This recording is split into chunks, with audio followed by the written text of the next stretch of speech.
Man, that's a tongue twister. Wicked Weekend Podcast. How's it going, everyone? Oh, hey, pretty good. I'm glad to be back on my first Saturday, like actually off for a couple weeks. My schedule had changed for a while. I was helping out my job. During the week I was off because I was having a lot of pain, and on the weekends I was helping work and stuff like that. Sounds like you've been busy. Yeah, well, so with the health and the way it was and stuff like that. So right, yeah. But anyhow, I'm glad to be back and glad to talk about projects. We've got a lot of stuff updated for Sporkman here in the last few weeks. So that's awesome. Yeah, I'd love to hear some progress on that. Hey, Canales, I see we joined by another creator here. Buenas tardes. How's it going? More like Buenos Mañana over here. Yeah, I know. It's good morning for you guys. I'm sorry. You know, I come from the future, right? I come from 6 hours in the future. That's all right. Chuck's with you. He's in the future with you right there. hey, Canales, we're going back to the future. do we need wheels where we are going? I just want to know. Asking for a friend. I don't know. No, so it was roads. We don't need roads. I keep messing up the quote in English. You do need wheels, though. Yeah. That's funny. So what's on the menu today? What are we talking about? We were just talking, chatting a little bit about what we've been up to in the last couple of weeks. Just shooting the shit, as they say. Yeah, I actually got some good news this morning. Ooh, you tell. So page work for Wrath Chapter 1 is pretty much wrapping up. I got to go through them with a fine-tooth comb, but I got the last batch fully lettered and grayscaled and ready to go. So I actually had the pleasure of putting it all together on the little mock-up I have on my iPad and literally flipping through the whole story and reading Wrath. Wow. Nice. Are you really happy with how everything turned out? Oh, completely happy. Emilio just did an amazing job with this project. I'm nice. So happy that he approached me about working on this one, because not only has it just upped the whole game for Wrath, but the guy's a beast. Like, he just cranked this project out and just got it done in a phenomenal amount of time. I mean, we're going to have hopefully digital ready within 2 months of finishing the Indiegogo campaign. Very nice. And that's a rarity. A lot of times with most Indiegogos, you're looking at 6 months to a year for production time. I mean, us point in case, we were hoping we would be done in a couple months, but we ran into an issue where our colorist was working on another Wicked project at the same time. And ours was going to take a little bit longer, so we kind of had to kind of slow our gears down so that way she could finish that one and, start, do ours, So that's awesome, Scott. I got to say congratulations, bro. I mean, you're definitely a great example for all indie creators on how to do a project and make it successful and come back. I mean, everybody here, Canales, anybody else, who is coming through, everybody else is doing these things. I mean, Canales, you got how many projects under your belt? So many of them. It's amazing. Abductors, Iron Sights, just so many to account for.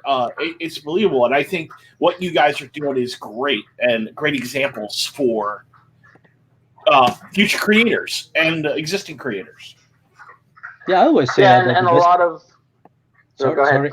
Like again, I was going to say that I always say that the best part of being on the whole indie comics gate thing is that you are like planting the seeds and seeing how other creators come up with their own projects. Like, you're like taking the shame and the fear away, and people are like beginning to, let's say, blossom in an artistic way. I feel poetic today. But I was going to say, a lot of the success there is just Emilio's work ethic, but also just like how I decided to go artistically with Wrath too. With the grayscale and and the minimal coloring cut a lot of the extra steps out, but also gives the project the feel that it needs to have.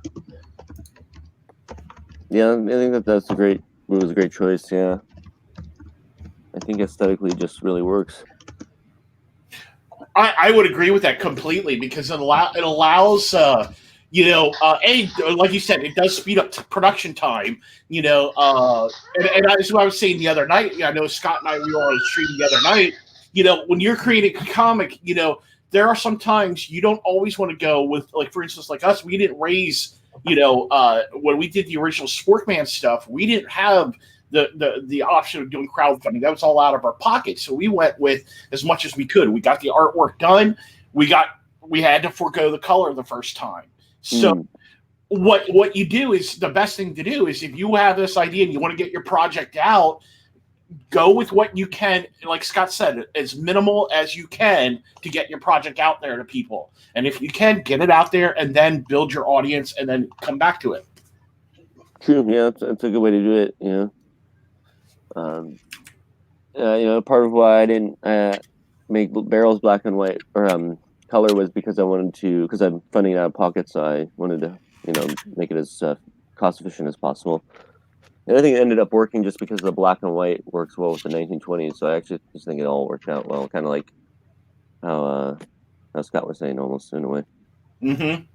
Well, yeah, it definitely gives it like an atmosphere and a vibe to the comic. Yeah, definitely. Yeah. Well, so if you can go ahead. Go ahead. and I was going to say, if you can pull that off and it works for the comic while reducing your costs, then that's just a win-win. Oh yeah. Well, in our way, our comic works black or white or color. I think the color for us adds on to like this whole different dynamic. But with going black and white, it kind of gave it that manga feel. And I think, and the same thing with Canales. I think with Iron Sights, like, I really love that it's black and white because with Iron Sights, the great thing about that was the grittiness of that project needed to be that way. Yeah, the original idea, I don't know if you guys have read this comic called Southland Tales. It's like the spin-off of a major Hollywood film starring The Rock. But the original idea was to make the comic like that, and it's like it has like a really sketchy look, and it's really not colored. It's more like the Ben Temple-Smith style of coloring. You know what I mean? Like the 30 Days of Night, something like that. What was the Saltland Tales? Was that like the post-apocalyptic thing that he did? Yes. Yeah, something like that. I mean, it's not really color, but it's like more like a textured feel. I haven't seen that yet, but there's like this weird, bizarre twist with like a homicide case that's from my area. That's bizarre.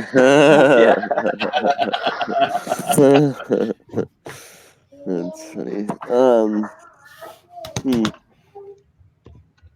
Yeah, my point was that some things are not meant to be colored. Some things are meant to be black and white or like muted. You know what I mean? Yeah. I think, like, in many ways, like, I think manga would not have caught on as much in America because, already you're looking at the expensive cost of dealing with color and stuff like that. Could you imagine how much more it would have been if they added color to every single one of their projects, what the cost of manga would have jumped up to? Oh yeah. So the cost of black and white a lot of times kind of, you know what I mean? It kind of gets that feel out for people, it's not that it's cheap art. It's just that it's more inexpensive to produce because you can use cheaper paper that like newsprint and it can come across. So yeah, and that's Juniper brings up a good point. Manga is so cheap in Japan, and it's because of the paper. How it's produced. It's mass produced. So yeah, manga is sorry, I was going to say that manga is supposed to be like a one-time thing, like read it and throw it away, right? It's not supposed to be a collector's item like comic books are. Well, and comic books even started that way. They were originally meant to be thrown out, and you read once and thrown out. It only is as people got older that it kind of became this industry where there were people collecting and stuff like that. Yeah, there's a manga called Hero. It's a zombie manga, and the main character's a mangaka. And it's funny. There's a debate in the first volume of what makes a true manga classic, and his peers say manga's created to be read and tossed and then move on to the next one. It's a disposable medium. Whereas the main character is like, no, you have to create something that's lasting, a legacy that will last for years after you're gone. And so like there was this debate of between the two characers. I thought. Then it was again, interesting the main character is like a massive nerd, right? Yeah, he's Yes. yeah. But I thought it was an interesting argument to have in a manga. I was like, I had never thought about that.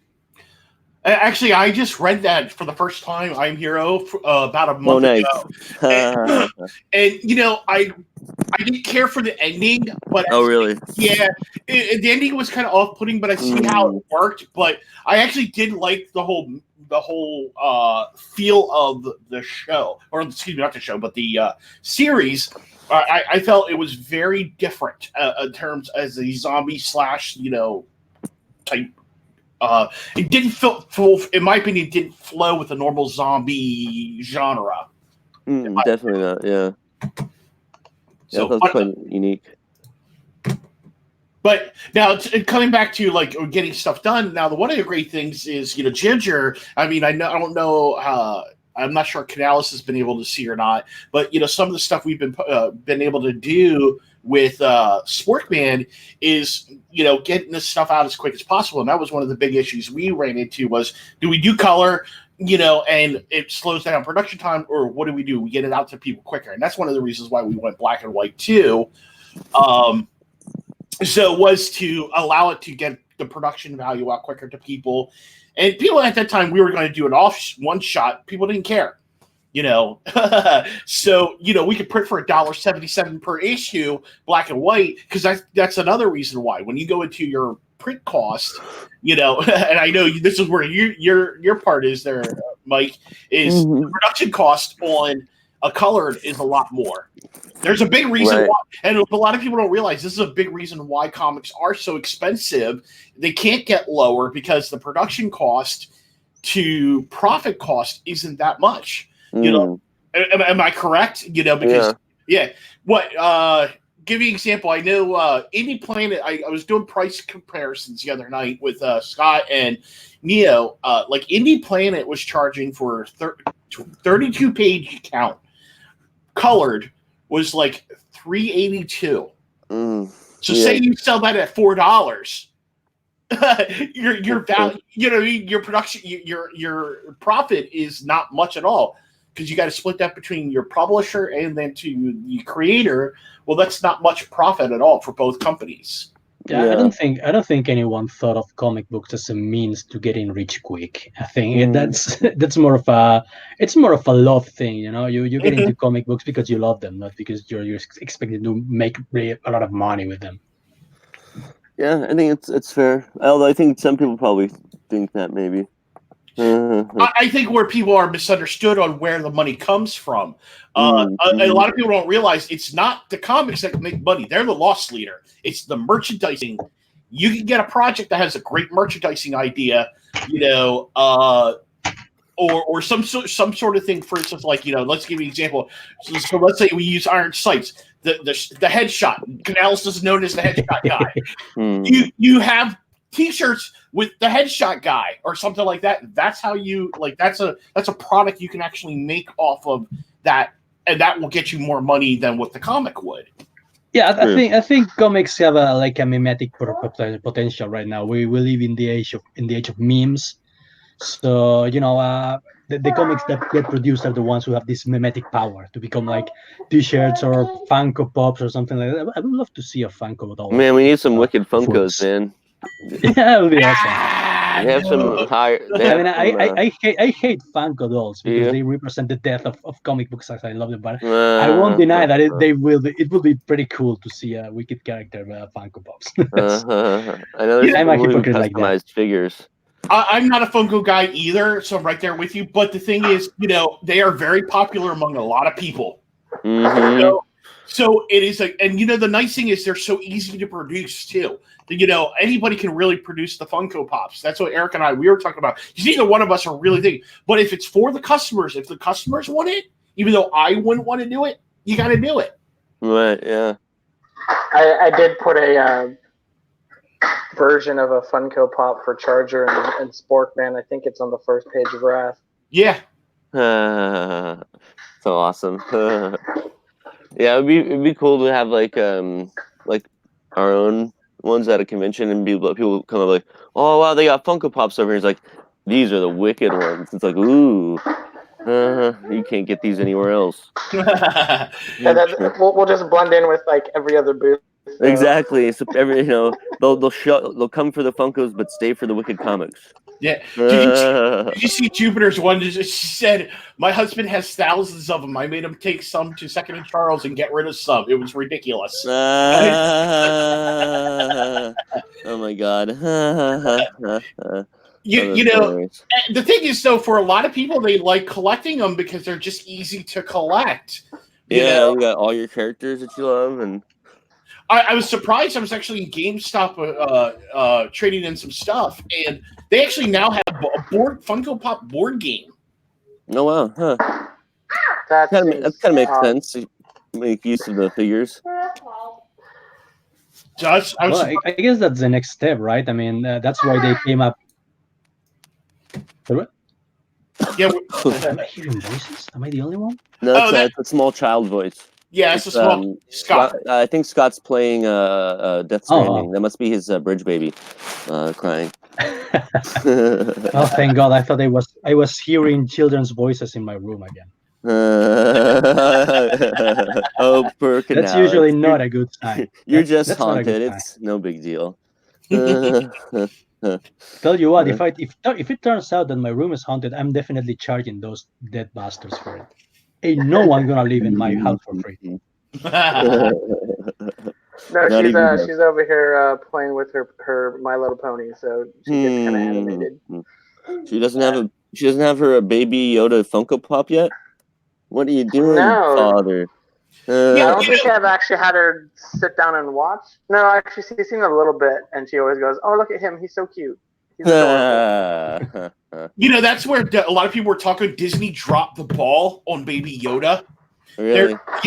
There's nothing out there for him. They did not know that the Baby Yoda was going to be so popular. It comes back to the meme that I put up. You take two things that what do Star Wars fans love, Yoda and Mandos, and you make a kick-ass show. How can you not anticipate that? I mean, look at how big Baby Groot was. Yeah, exactly. So yeah. So how could you not think that automatically that's going to be a huge thing? Like they actually literally. I was watching reading an article. They were talking about how Disney lost millions of dollars by not capitalizing on Baby Yoda. Because there's already people out there making illegal stuff, and they're out there making figures and stuffies and stuff like that. Disney could have made all that money off of there. One has to wonder, is Disney being run by idiots? I mean, considering the decisions they made recently, you could say so. Yeah, I just think they're just not in touch with reality and what fans want. Yeah. Well, one thing you could point out is it's just so big now that it's just kind of hard to keep tabs on everything. Like when you've got so many intellectual properties now and you've got so many divisions, it's like, who's doing what should we push, it gets a little, I think, jumbled when you're that big. I agree, but at the same time, like, I read a quote from Kathleen Kennedy saying, it's not like we have all these books and comic books to, base our stories on. Writing a Star Wars movie is actually pretty hard. It's like, hello, you do realize that literally what you have is thousands of books and material that you could have based it off of. You're absolutely. I'm calling bullshit on that because they've been ripping off stuff from the expanded universe since day one.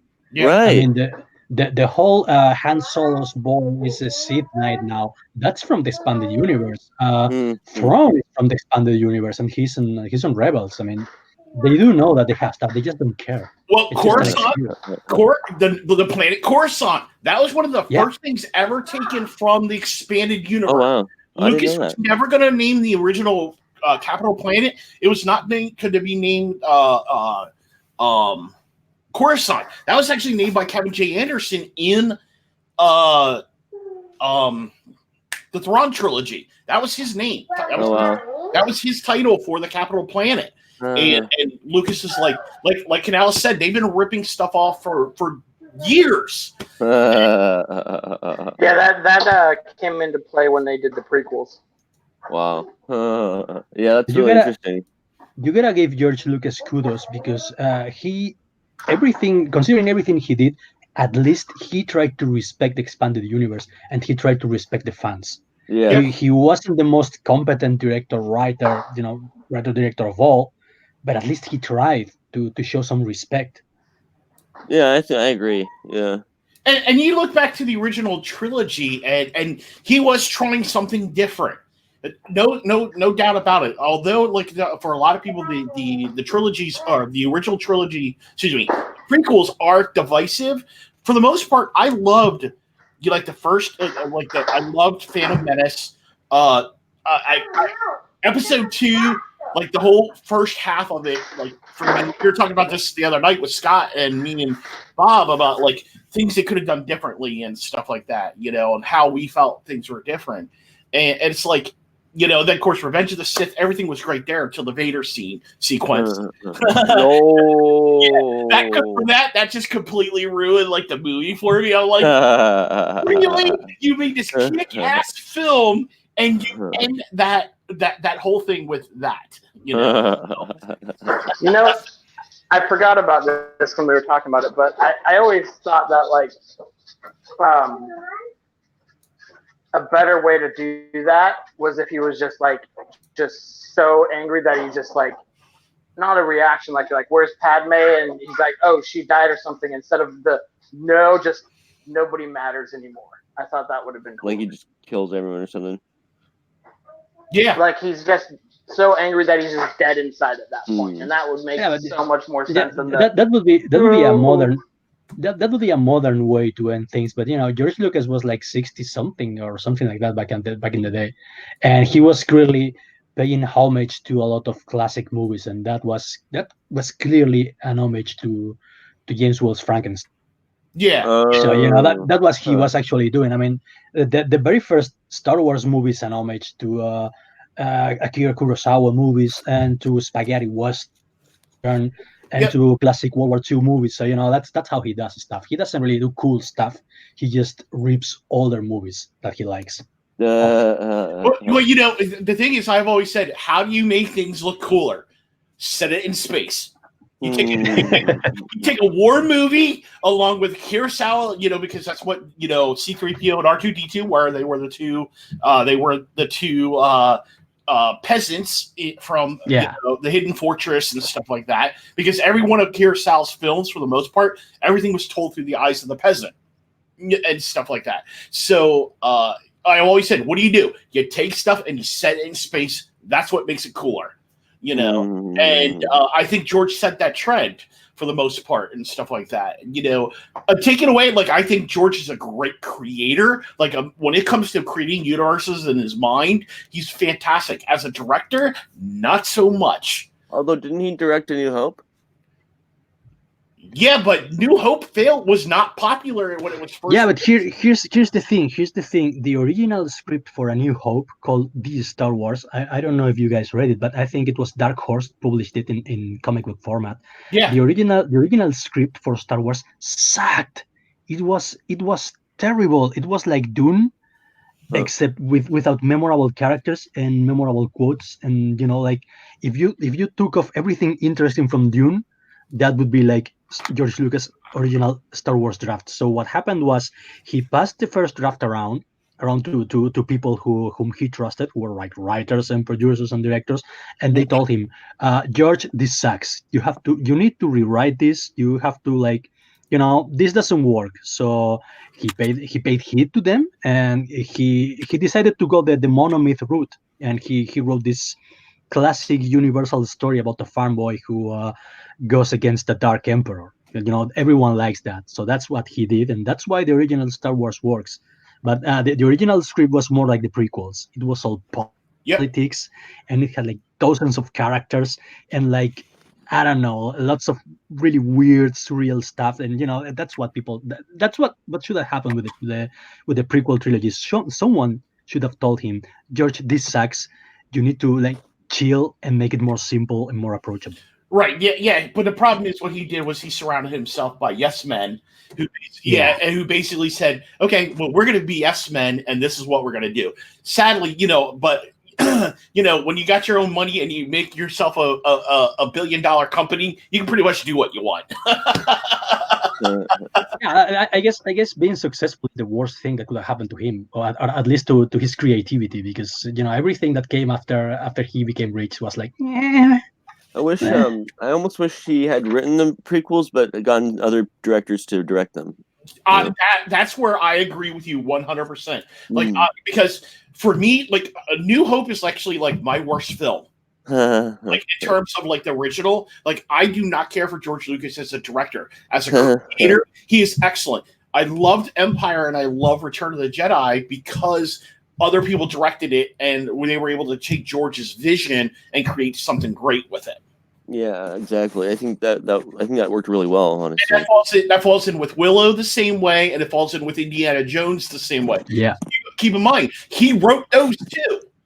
He wrote Willow and he wrote Indiana Jones, because Spielberg is the one that directed Indiana Jones. It's just it came from George's mind, but. Mm-hmm. Spielberg. I would love to see Spielberg do a Star Wars movie. Oh man! Still should have said that's what he should have tapped and done. They should have gotten Steven to do the second one, the number 8, I guess. Yeah, that would have been awesome.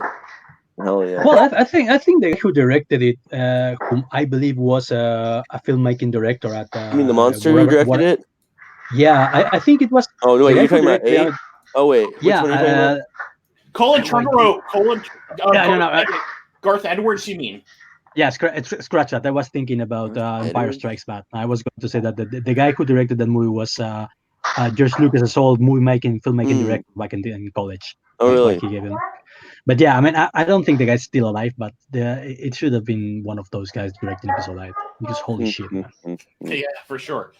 So, but to bring it back to our stuff, but great news though is we're up to page 30, colored. We have one more page to do yet here for issue 1, and Ginger just like really has kicked up the ball, for our stuff and getting stuff done.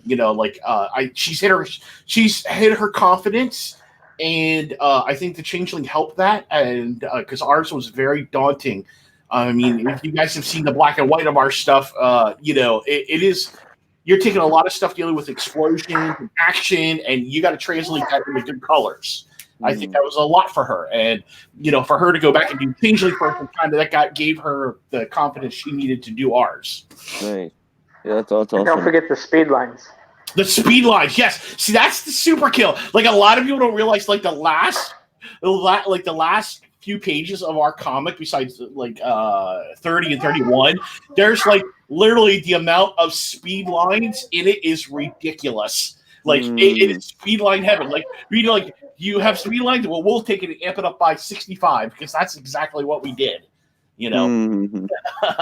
So that's cool. Yeah, I can't wait to see that in print. That's gonna look so good.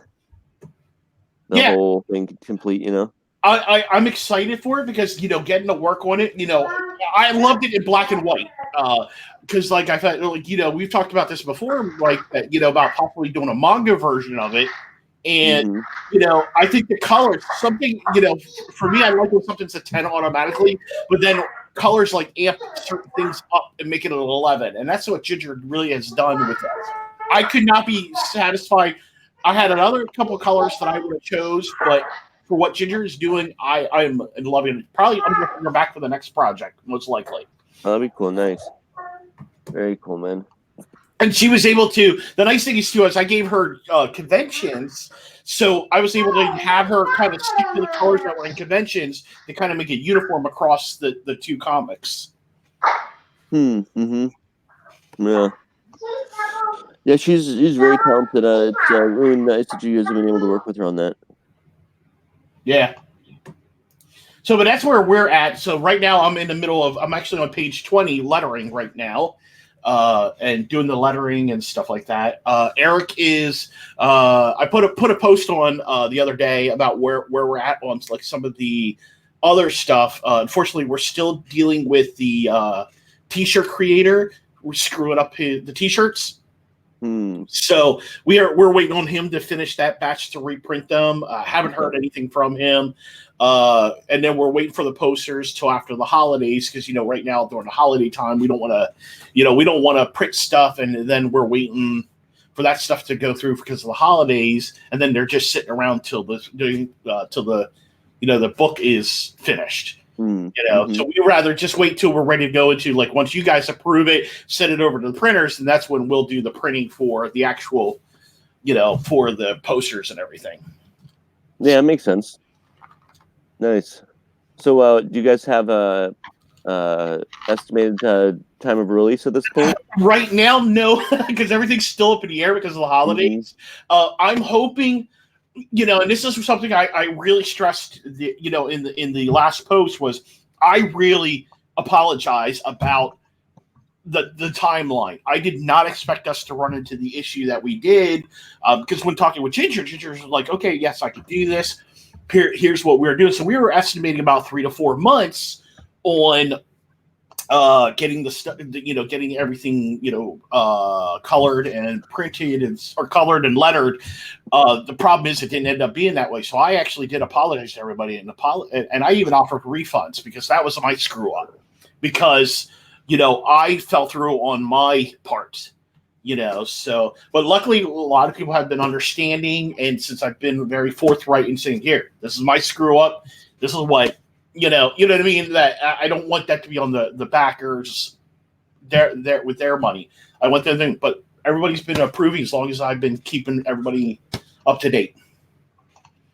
Yeah, you can't always predict those kind of things, Right, and that's where, that's one of the things I think for next time that I'm learning, I'm going to actually give it a little bit more time because I figured, 3 months, 3 to 4 months for coloring should have been pretty good. And the problem is I didn't realize that because I haven't colored, so I don't know anything about the coloring process that well. The problem is there was a lot of pages that just needed a lot of extra time.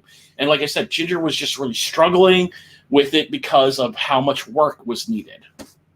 So nice. But it all came together, it sounds like. Yeah, it did. And I do have to thank Brett and the guys from Mythos. They were also very understanding. So what we did was we switched gears in talking with them. We kind of switched gears a little bit, and because we originally, we were crowdfunded first, and it was supposed to be our stuff first. So what we did was we're like, no, let's have her finish that because that's shorter for her. That was only like 20 some pages, or 30, might have been 30 pages or something like that. It was easier for her to do Changeling and get that out of the way, and then we could do Sporkman, and then that way, that she can focus on Sporkman, and she's not have to focusing on 2 different projects at the same time.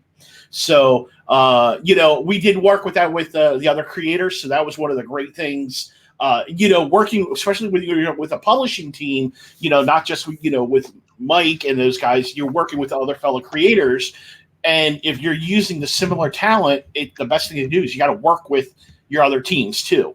So exactly, yeah. I think that's always for the best. And I think honestly, it's always a good idea, especially if it's if you have only done one campaign or maybe no campaign even, to give a little extra time than you think is necessary, just for safety, just to make sure in case things come up or the printer's slow or whatever have it. It's always good to try and take that into account. Yeah, exactly. Like I didn't want to go a year. I don't want to go a year, but right now we're looking at because we originally said August, so we're looking at probably. I'm hoping around February is when we had everything done, and with the way that Ginger is doing everything, she's literally cranked out within the last 2 weeks, almost 7 pages. Within 2-week period, I'm very satisfied with that. If we keep going that track, we might be able to get done and into print by February. Yeah, that's awesome, man. So that's what I'm hoping in my opinion. But I'm not going to solidify that because I don't want to say, yes, this is hard. You know what I mean? Especially after already learning that mistake the first time. I don't want to set to it, but that's my goal. I want to get it out in February. That for all intents and purposes. So, and thank you. I've got to have a sit down with Wikid about the whole printing process here soon, to see when we can get Wrath printed too. Seems like Wikid's going to be very busy going to the beginning of the next year. Yeah, a lot of new comics coming out. Yeah, when is Mythoverse printing? Is that going to be here soon? Should be. We have the proofs right now, so we're just taking a look at the proof copies. And then once we do that, we'll go from there. So it'll probably be Mythoverse, Wrath, and Sporkman. That's going to be quite the workload. Yeah. Let's add in. I think isn't Jeremy like almost done with the next issue of Movie Men already writing? Because I know he started that, and that's going to have. That's going to have Sporkman in it. That'll be exciting. So that will also build some more hype for the project. But yeah, next year we got a lot of stuff coming out in 2020 that's just unbelievable. Physically wise, we got Mythoverse, we have Wrath, Sport Command. I'm hoping Canales, where are you at on Decimators? Anything new coming out there? Well, not about Decimators, but I have like 2 more comics coming up. SOS. Whoa, what was that? Sorry, I just want to say real quick. Actually, we do have a new Decimators volume coming out next month. Oh, awesome! Because I don't know if you guys noticed, but people Nick wanted to buy like the 4-issue bundle. So yeah, he'll be happy to hear that. Yeah, we have the volume 4, I think, is coming out this month. It's already at the printer right now. It's just trying to get through some things. But please do continue. Please tell us about your other projects now. I have SOS coming up, which is the project that I lovingly call Assholes from Hell. This is the story of 3 brothers who used to be super soldiers in World War II. They are of demonic descent, and they're immortal, and they now live in current New York City, and they decide to open a monster hunting business, just like a cross between Ghostbusters and I don't know. I want to say maybe The Exorcist, or maybe one of those Japanese animated shows with lots of tentacle demons. Reminds me I was thinking it's almost it's a little bit similar to Devil May Cry. Yeah, it's something like that. Yeah, it's because we also have a badass long coat guy with a big gun. Nice. In the cast. So yeah, it's awesome. Kind of similar. I could totally see some influences there. Yeah. Yeah, the writer a little Hellboy too. Yeah, it's got a Hellboy thing going on because the main characters are really like these working class guys, really no nonsense. They like to drink lots of beer and smoke pot and frequent the company of women of loose morals. Hey man, when you're fighting demons, what else do you got to you? No, that's right. I mean, work hard, party hard, right? That's funny. Nice, man. That's awesome. Sounds like a really cool premise. Yeah, I'm having a blast drawing it. Of course, I'm lucky enough to have guys approach me with really cool ideas for comic books. So until now, I haven't been bored with anything that I've been drawing. Have any of your comics not had a headshot in it? I make sure that all my comics have a headshot. So if there isn't one on the script, I'm sure that the script gets rewritten to accommodate. Gotta have headshots. That's right. I'm the headshot guy. It's my trademark. Like Tom Cruise with his sprint. Canales has to have his headshot. Like every Tom Cruise movie, he has to sprint in it. They say there's a statistic that says that every Tom Cruise movie that's him sprinting in actually makes more money at the box office, just based on how much screen time he has sprinting. Yeah, sprinting Tom Cruise is it's like a corporate image at this point. If you have Tom Cruise in your movie, he has to run somewhere, even if it's a drama. Just to run from point A to point B at some point in the movie. I think that's in his writer. I think that should be in your writer too. Got to have a headshot in here. It's in my contract. I mean, it's in my contract. Would be funny. I want a bigger trailer and a headshot. You go to do bring Canales on. Hey, Canales, I got this idea for a Sportman comic. Does it have a headshot? But it's an all-age comic. No, have a headshot in there somewhere. I don't care. Someone needs to have his head blown off somehow. It can be super far in the background, maybe, so you can't see it, but it's there. Exactly. It can be even not related to the story, like a background character having his head blown off by a total random guy in the background. Huh? But it has to have one.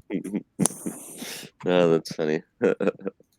Well, the thing is, though, almost a lot of the creators out there have some sort of gimmick, that makes them the way. Like, for instance, we'll take J. Scott Campbell. What makes J. Scott Campbell so good as an artist? Well, he draws very beautiful women. Same thing with Frank Cho, and they all have some sort of gimmick on how they do their art that make them iconic. Greg Land. You think about all the artists out there; they all have some sort of thing. Even EBS has some sort of thing. If you look at a lot of his stuff, there is a signature he has among his characters. Well, here's the thing that one of my friends who works in the industry told me once. He's an agent. He represents artists and stuff. He told me, whatever you do, be unique. Be that guy because otherwise you're gonna be replaceable. So what you have to do, make yourself irreplaceable. Make yourself known for something. I'm over here thinking I should write a romantic comedy and have Ebi draw it, and then we'll just put a random headshot in there. It'll be at the very end. I've never drawn a romantic comedy, and I love a good challenge. Yeah, that would be a challenge. Are there any romantic comedies in comics? Yeah, there's tons of romantic comedies out there. Yeah. There are not as many in kind of especially with superheroes. It's not as much because primarily you're dealing with superhero stuff. But there for a while, they had Spider-Man and Mockingbird together. That's interesting. It was kind of more of like a romantic comedy romantic thing between the two of them, and not as much of like superheroing. Yeah, but that's still like a superhero comic, genre, like veered into a romantic comedy territory. I'm thinking that manga actually has more of those. You're right. Oh, that's interesting. Yeah. Manga definitely does have romantic comedy. Yeah. Yep. Yeah, that's true. I hadn't thought about that. That's a really good point. Yeah, and if you talk about American comics, like I said, Image does have a couple of them, that are out there, but it's not too prevalent in American comedy. But you are correct; it's more in Japan, and actually, I think I've seen some Spanish comics that's been done that have kind of romantic comedy stuff too. Yeah, we used to have more diversity of genres when we still have an industry that is. Now we just outsource. We work on American sweatshops making comics, but yeah, we used to have like a lot of different genres. We had like magazines, and in these magazines there will be like ongoing stories, and one of them will be like a romantic comedy, and another will be like thriller, and another will be like, I don't know, parody or whatever. So yeah, we used to have that. Yes. Yeah, that's really interesting. I wonder. Yeah, it's just not as much around these days in America. I think that's what it is. It's just that for all intents and purposes, superhero comics tend to make more money versus things like slice of life or romantic comedies and stuff like that. At least I'll tell you why I think that is because the way that the current superhero model has been set up is actually really similar to how the manga model is set up, which is that there's a delivery vehicle to sell the book, which is the show. And now you have that with the movies. So you have superhero movies. You can say, I got an Iron Man movie. Now let me go read an Iron Man book. Same thing with anime and manga. There's almost always an anime, a manga to go along with an anime, usually. Yeah, because you have the light. In a lot of cases, now you even have one step further. You have the light novel, because you have the light novel. Then you have the usually the way the progression works is there's a light novel, then there's a manga, and then there's an anime. And usually there is some sort of differences between them to pull people in. You know, I just was reading. I started Death Rhapsody to Death March to Rhapsody light novel, and like I'm reading that, and there's stuff that is actually completely different, you know, than what I watched the manga, or excuse me, I watched the anime, and there was things that was left out of the anime that's in the light novel. I'm like, okay, well, and of course we have that. You know, if you watch Rising of the Shield Hero or Slime or anything like that, I think they've done that.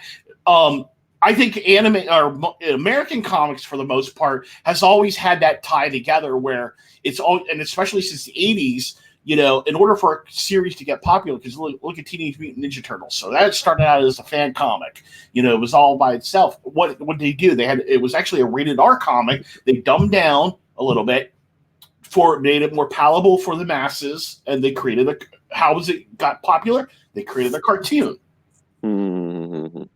It's true.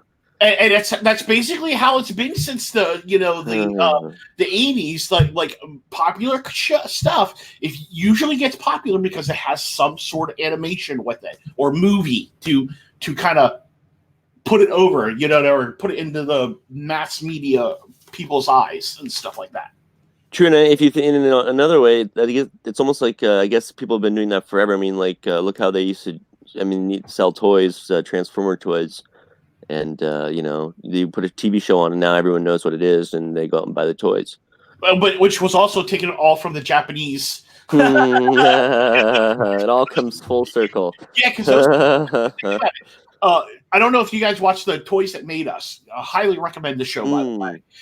They talk about, like, the last one they just had. So the shows both Transformers was, you know, taken correct directly from all the figures that or not Hasbro, but Takara had made, and these were figures that had already existed in Japanese stuff. What they did was when they brought them over here, they're like, well, how do we make these palatable for people to consume? Well, they gave them American names and stuff like that.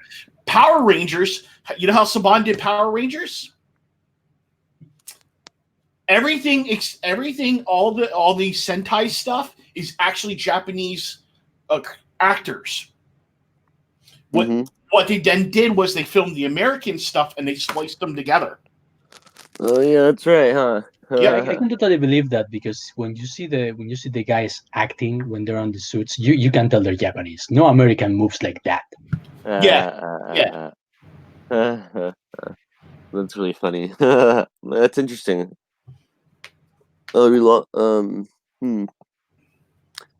Let's see. So I guess we're getting closer to the end of our time here. Is there anything else you guys want to? Any new updates or anything else you guys want to get out there before we start wrapping up here?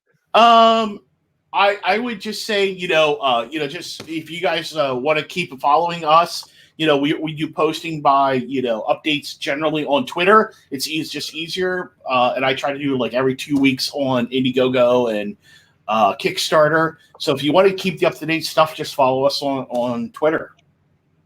Sweet. Well, I guess we have a little more. I guess we have a little more time here. Now I'm looking at the clock. But yeah, I mean, there's got a new year coming up soon. You guys got any? You guys already planned out what you're going to be doing for the new year?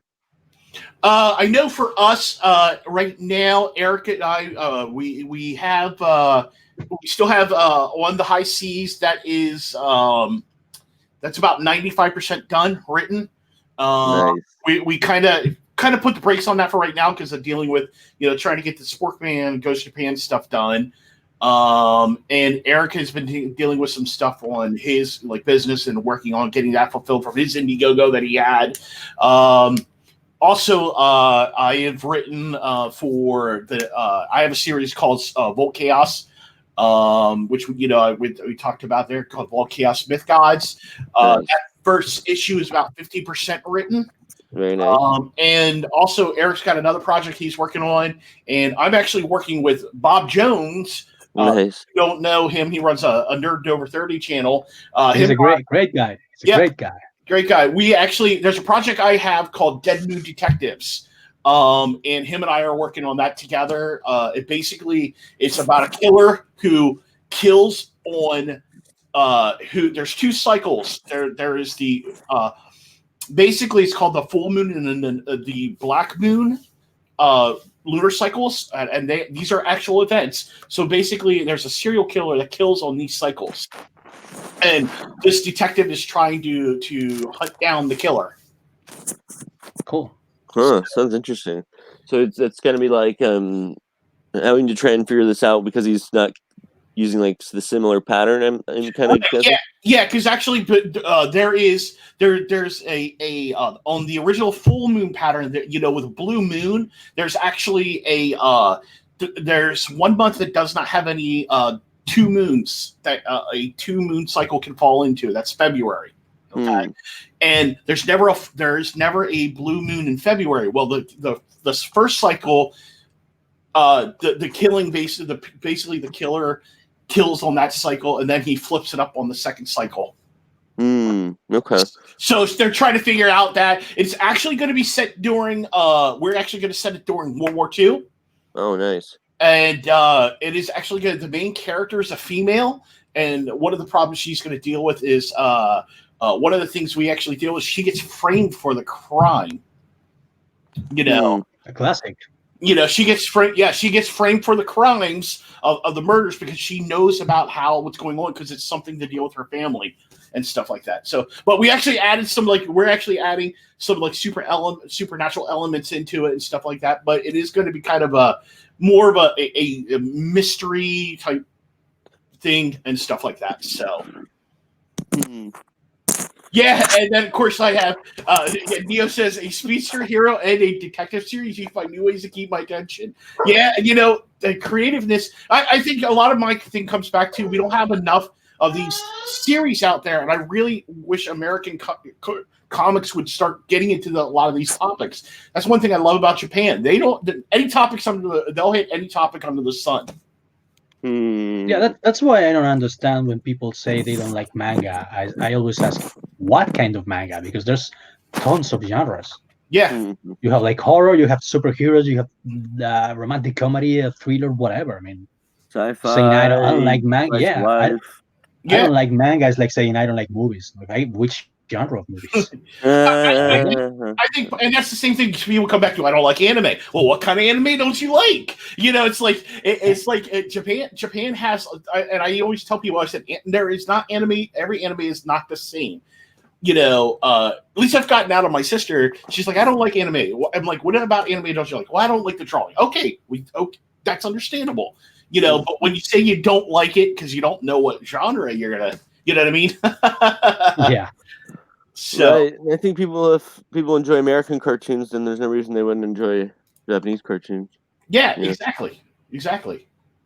Yeah. So that's what I got going on here for the new year. Man. Yeah, so I got a lot of stuff lined up. Eric's got a lot of stuff lined up. So I'm hoping 2020 turns into a very good year. We can maybe crank out one or two. With Sporkman Goes to Japan out finally, we're hoping we can get another Sporkman series. The other thing I'm working on is also Troy, Mr. Marvel. Him and I, he wrote me a treatment for Sport Girl, which is going to be. Yep, it's going to be basically where Sporkman's daughter, Sporkman and Natsumi's daughter, finds out that him and his mom were superheroes, and she takes on the mantle. So this is going to be set in. Not a spoiler, is it? Yep. What's that? It's not a spoiler, is it? No, it's not a spoiler. So basically, he wrote me a treatment for it, and I'm gonna. We have an idea on what we do. I'm flushing it out a little bit more. So yeah, the writing. Armin Spork's a married man, huh? Well, basically, Japan. We set up that him and Natsumi are a couple. Nice. So I've actually, I think, seen some of Troy's artwork on that too. Yeah. Oh, really? That's cool. So a little sneak preview, maybe. If you guys want, I could show you. If you want to see some stuff. Oh yeah, we're always open to see cool stuff, man. Of course. All right, so let me letter J. Give me a second here, guys, and I'll. Okay. So me goes to Japan bonus.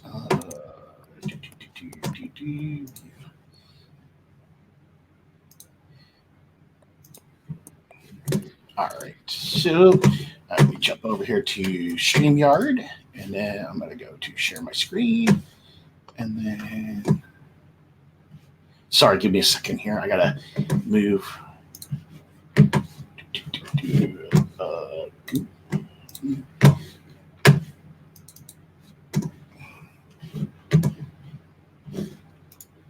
Hold on, give me a second here. I gotta. Sorry, I this is the only thing I don't like about StreamYard. Sharing screens are a little bit more frustrating now. Okay, screen 3. Okay, that should do it. Okay. And boom. Are you guys seeing that? Yeah. Oh yeah. Yeah. Nice, dude. That's one. And then Troy's actually done a couple different looks for her. You know, of what she looks like. Nice. So, yeah, so we did a little bit kind of more of a little more punkish style on her. Nice. And, you know, kind of give it more of that teen flair on it and stuff like that. So, yeah, so he basically has wrote the treatment on that for me and what he would like to do and what his vision on it is. And then he's letting me me and Eric flush it out a little bit more. But so that is definitely something I hope to hopefully work on next year, along with some of the other stuff, and get them kind of out. So nice, yeah. That's a pretty heavy workload.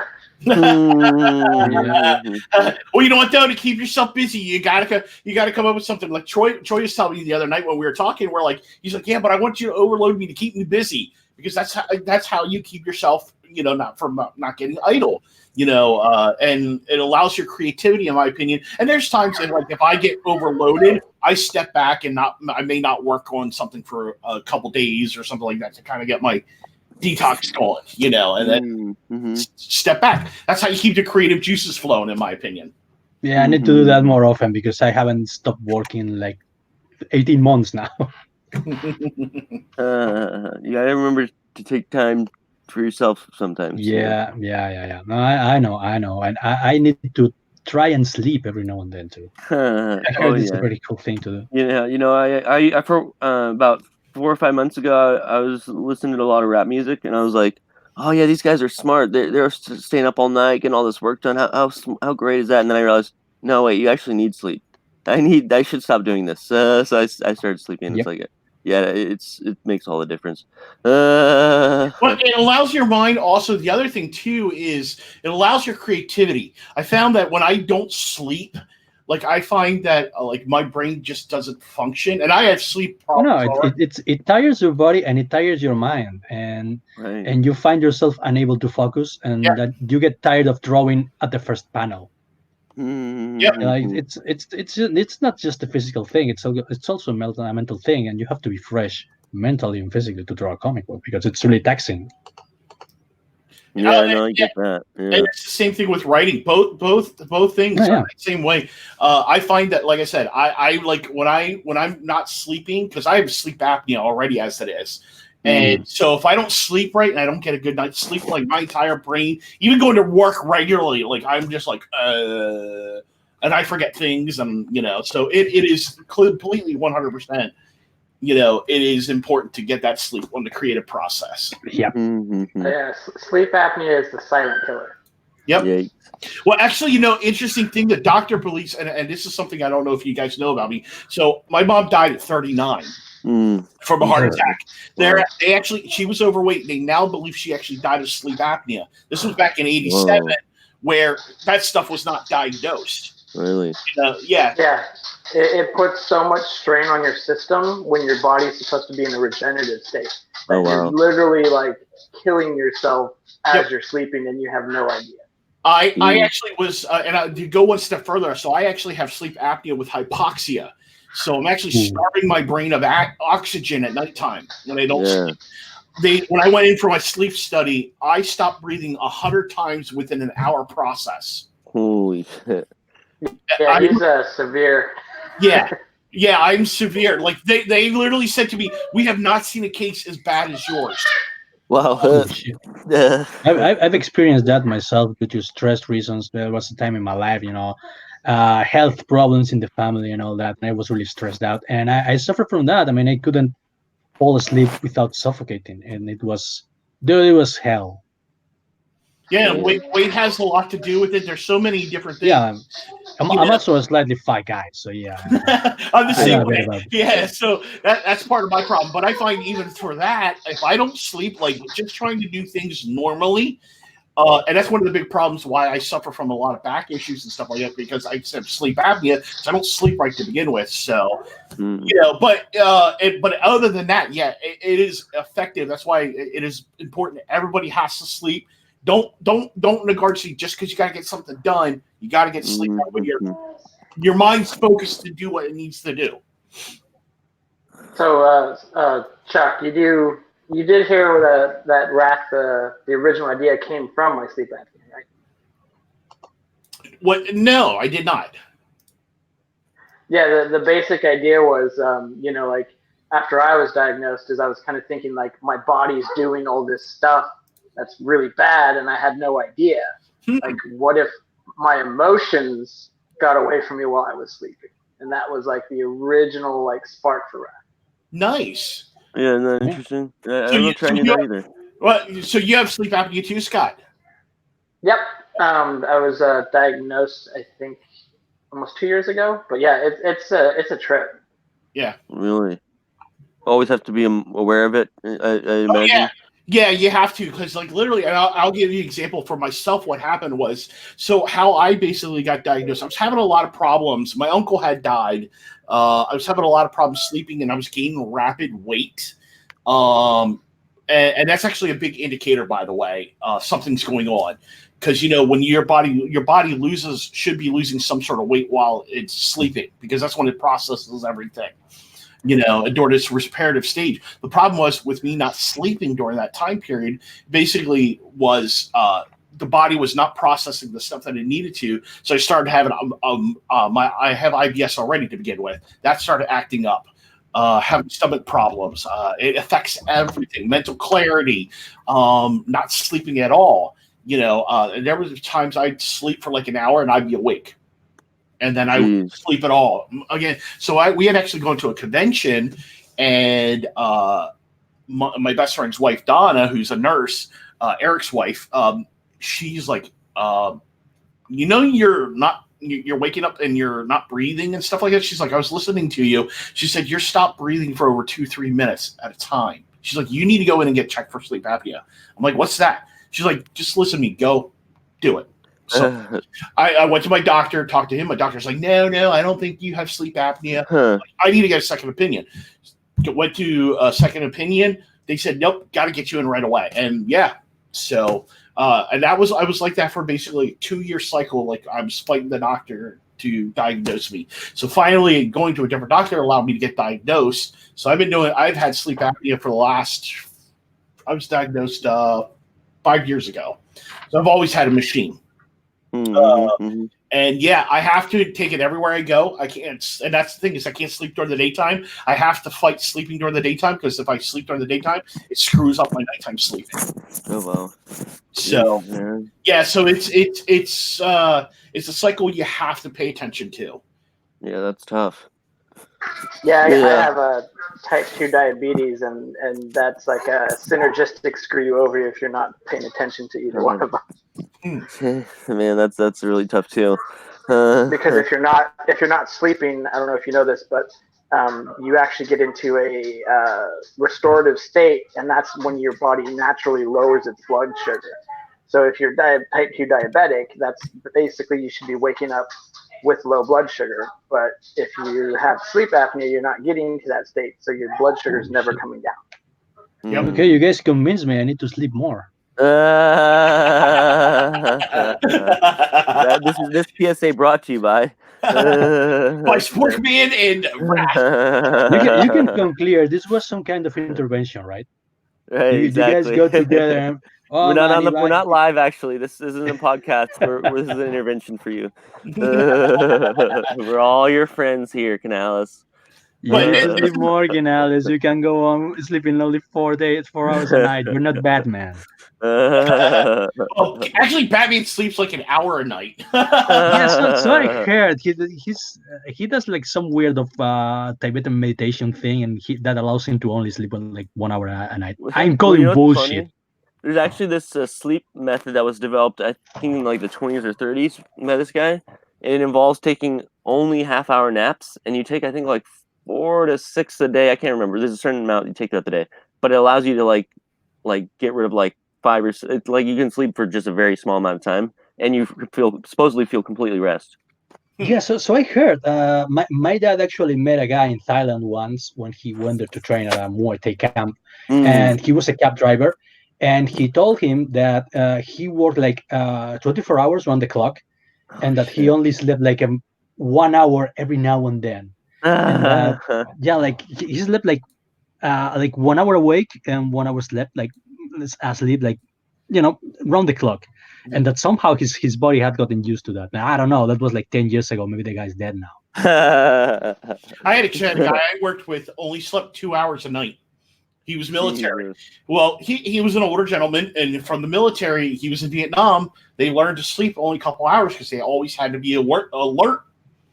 So it just really, if you can get yourself, and it's really a lot of doctors will tell you, if you can get yourself into REM sleep as quick as possible, because that's where your body gets into to do the restorative state. The quicker you get into REM sleep, the quicker your body restores itself. So. But yeah, keep it. And this is for every creator out there. Guys, got to watch your health. Can't let it affect you, because when you're dealing with health issues, especially when you're a creator, it causes a lot of problems. So never neglect to get your health and to get checked out every now and then. Correct. Yes, always a good idea.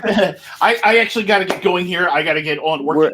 I got some homework and stuff like that. We're actually wrapping up this segment of the podcast. We're going to move on to the Mythoverse guys next. Cool. Yeah. But did we get your where we can follow you, Chuck?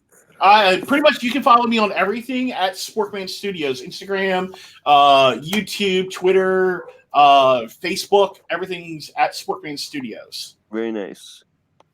And also I always like to mention, but there's also the Get Spork. Yep, get www.getspork.com website. Also, if you haven't gotten if you guys still haven't bought the first issue of Sporkman, Wikid, please back Wikid Publishing, get it through their site, and order through there. It's only $3 right now through the holiday season. I mean, that's cheaper than what it costs to produce it, actually. So, guys, please, get the original Sporkman comic at Wikid Publishing's website. Order it, they can ship it right directly to you guys. So, heck yeah! And I really like the first issue. It's a different tone than Japan, I think. Yes. And but it's just a lot of fun. Yeah, and that's what we were doing. We were trying to get some fun for people. Just doing a one shot. And it was because of that one shot allowed us to go and do Japan, because a lot of people loved the one shot. So it was a thing, kind of like this lightning in a bottle, that with Sporkman, it's kind of that thing, that idea. When you can hit on a really good idea, that's what it comes from. So yeah, and I just love it. I think Conventions has your humor on full display, which I think is really fun to see. And it's an all age comic book too. Right? You can't beat that. Awesome, man. Well, thanks again for joining us. I know you got to run, but I appreciate you jumping on the podcast with us. All right. Thanks, guys. Have a great one. You too. Have a great one, Chuck. Man. Yep. And what about you guys? Where can we follow you online? Well, you can follow me on Instagram. I'm Ibai Canales there. You can also follow me on Twitter at DecimatorSart. I'm probably more active than I should at Twitter, because the damn place feeds of your time, man. You can also be friends with me on Facebook, because I'm quite a friendly guy, I dare say. What do you say is your you said Twitter's your most active, probably? Yeah, probably. You can find me there at Decimator's Art. Decimator's Art. Yeah. Cool. Well, yeah. You got a couple projects you want to plug to, maybe? I know you got some stuff out right now. I have right now. I have 2 projects going on Indiegogo. One of them is SOS, also known as Assholes from Hell, so I like to call it. And the other one is, of course, Ironsides 2, the sequel to the acclaimed Ironsides 1, which is it's doing pretty well. We're at like $65,000 right now. Oh yeah, dude! I'm about to go buy my copy today because I just got paid. So awesome, enjoy. Yeah. As far as I can tell, the art is done. I sent Zach the last page of the graphic novel like probably a month and a half ago, something like that. So yeah, I mean, it should be ready anytime. What do you think you like? For your personal preference, which do you like better? Do you mean Ironsides 1 or between Ironsides 2 or SOS? No. Between just Ironsides 1 and Ironsides 2. Oh wow! Of course, I'm going to say artistically, I like Ironsides 2 much really better. Yeah. Because wow. on the first one, I was winging it. It was a noob. Even though I had been drawing comics for like 10 years, no one had ever told me how to draw comics. I was just improvising.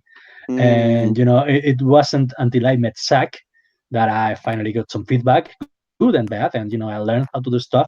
And I'm much happier with the second one. And of course, my favorite comic artistically is always the last one I made, because that's really where that's where I'm at my best.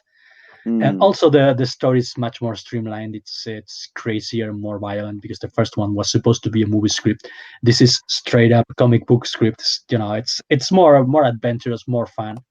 It has a quicker pace. So yeah, I think this one is my favorite.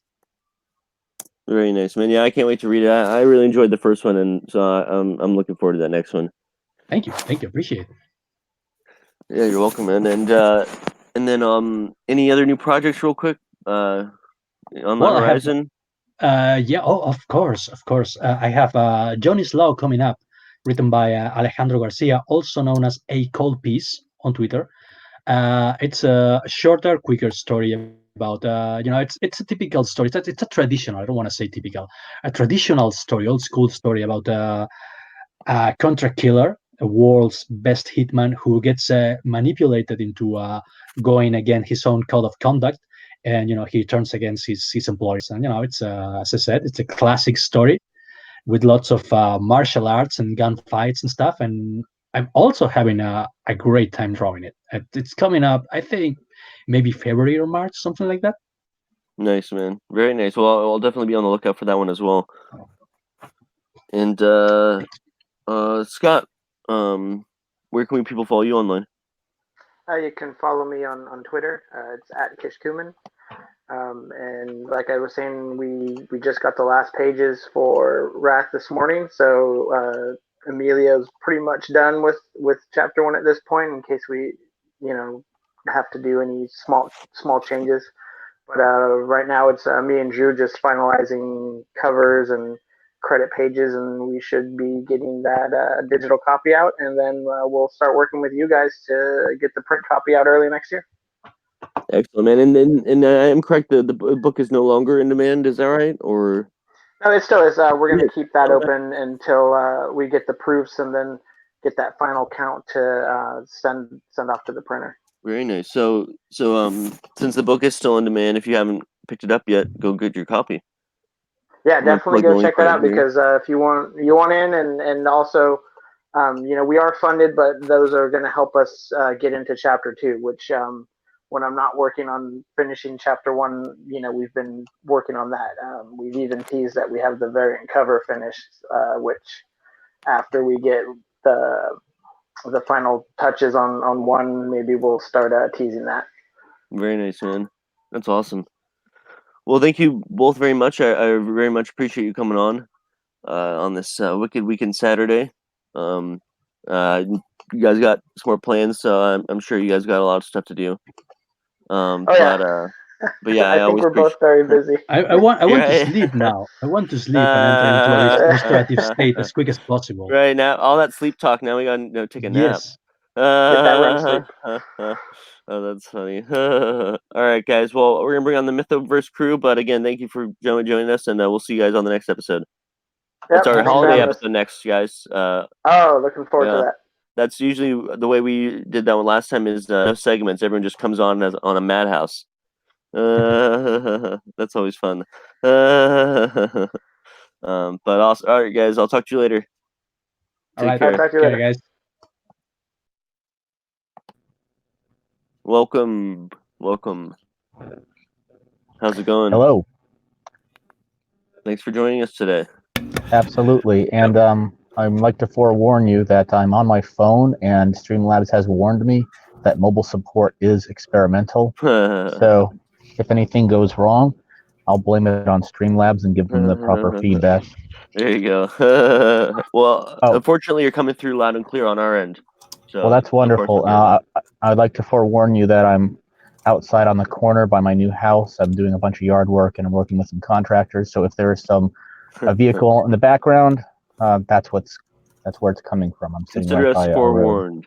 Yeah. So, and before we go any further, I have to, with regard to the conversation concerning headshots and how much Ibai Canales loves them, I would like to very smugly boast that Adobe Kroger issue 1 features 6 headshots, which averages out to a headshot every 4 pages. Oh snap! Canales has got his work cut out for him. He got a new rival in town. although they were a bit front loaded, there were 5 headshots in a single panel on page 7. Shit. I bet after Eli hears that one, he's gonna have to go out and challenge himself now. Yeah, like I gotta do this somehow. I'm just saying, Ibai, if you want to work with me, I write headshots by the truckload. Oh, that's funny, man. Yeah, I know. Can we talk about the good news a little bit, maybe? Oh yeah, we have a lot of good news to discuss. Primarily, what we're going to announce was we've been working for the past several months on plans for early next year and on into 2020 onto how to keep the Mythoverse machine moving. That's a nice alliterative way to put it. And we've learned a lot over this past year, and we're going to adjust accordingly to make sure that we can go on paying our artists steadily so that our work comes out steadily. We don't want to put out like a book every year. We want to make it a little bit more frequent. So we've been working really hard to make plans that will hopefully allow us to do so. That's excellent. So, man. Yes. So, in terms of news, well, there's just so much coming up very shortly. But the most exciting news is that we should be receiving our print proofs this weekend. If not this weekend, then very early next week. It all depends when the post delivers it. And Matt, are you excited to hold the Mythics issue 1 or not? Oh, I definitely am. Yeah, we're going to. I let the guys know when you receive your prints to film an unboxing video, and we're gonna put out one of those so that everyone can see us geeking out over our copies, and provide some nice hard evidence that the print fulfillment will be going out very shortly to all the backers, and then, of course, it will be made available on the Wikid store after that. So I cannot wait to get all that taken care of. I have all the backer information ready to share with you guys, so that we can get that taken care of as quickly as possible. Exactly, yeah. And I want to thank Wikid for their professionalism and working us through our difficulties as we got the print files prepared. There were some issues on our end that were related to how the files were prepared and otherwise. And Wikid very patiently worked with us and got it working with the printer. So thank you guys very much for nursemaiding us through these difficulties. No, definitely. And once we get these proofs, approved, we'll get the printer to start doing the actual run. That's great. So would you like me to forward you the backer reports, or just give you, like, for now, just give you a quantity of each for now, just the quantity would be fine. Cool. Yeah, I can quickly tally that up for you. and we can get everything ready. Yeah. Once he prints them out, and I actually have the physical books in hand, then we can go from there in terms of how to get them out to the backers with the actual addresses and stuff. Excellent. Yes, because there is one particular backer that I want to actually deliver the copies to personally. He's a coworker. So Nice. when we get to his address, I'll just say, just substitute mine for that guy, and I will hand deliver the books to him. Well, that's a good idea. Yeah. So sweet. Yeah, I'm super excited for that. I've been waiting for months and months for this part of the process, and it's been a heavy learning experience for all of us. And we've gotten a lot of what? Sorry. No, I didn't mean to interrupt you. Go ahead. Oh, no. I was just going to say that we've been getting a lot of great feedback, like a lot of video, and now we have some print reviews from what was the name of the website? Matt, do you know? I'm blanking on it. I should have this memorized right now. Hang on one second. Yeah, I must be getting senile. Matt. Yeah. And Matt's lost in cyberspace. Yeah. All right. While I'm remembering that, yeah, we got a lot of good feedback from in video and in print, and a lot of it was, it wasn't all positive. So we've learned a lot of where we went wrong on these first issues, and we're taking all of this criticism to heart, and we are looking to leverage this newfound feedback that was brutally honest in many cases to help us improve our books for the next round. So we aren't like those creators that the website is Escape Zero, okay, escapezero.org, and if you go to escapezero.org, you will see a review for Adobe Kroger, Mythics, and Changeling, done by a Twitter user named @SaltyFishBoy. His name is Justin Colt, and he does what I think very few critics tend to be good at, which is not only do they tell you what's wrong or what they think is wrong, he takes a great deal of effort to show you how you can improve what went wrong with the books. Would you agree with that, Matt? Yes, I do. Absolutely. Yeah. So I have so I just want to say that I have seen the books. Mwahaha! I have all the power. No, and they're gorgeous. They look awesome. They look so good. That's really exciting, and I wasn't expecting anything less, because I received my copies of Jack Irons, which were fulfilled from the same printer, and I can attest without any bias that this printer does amazing work. Like this copy of Jack Irons would be right there at home with professionally produced books that you'd see in your local comic book shop. It's substantial. It doesn't feel cheap. Like, it's high quality paper. It has a weight to it, and it doesn't feel like an indie book. It feels like a professionally produced book. Nice. Of course, it helps. Awesome to hear. Yeah, it helps that the artwork on Jack Irons is gorgeous, but that only will take you so far. The print quality really does make a huge difference. So yeah, it really does. Yeah, and I think he may not be one of the big print companies out there, but he has over 20 years of experience, and I think it shows in the work he does. It absolutely does. So good job, guy. We actually got we got recommended to our printer from one of the Wikid Creators.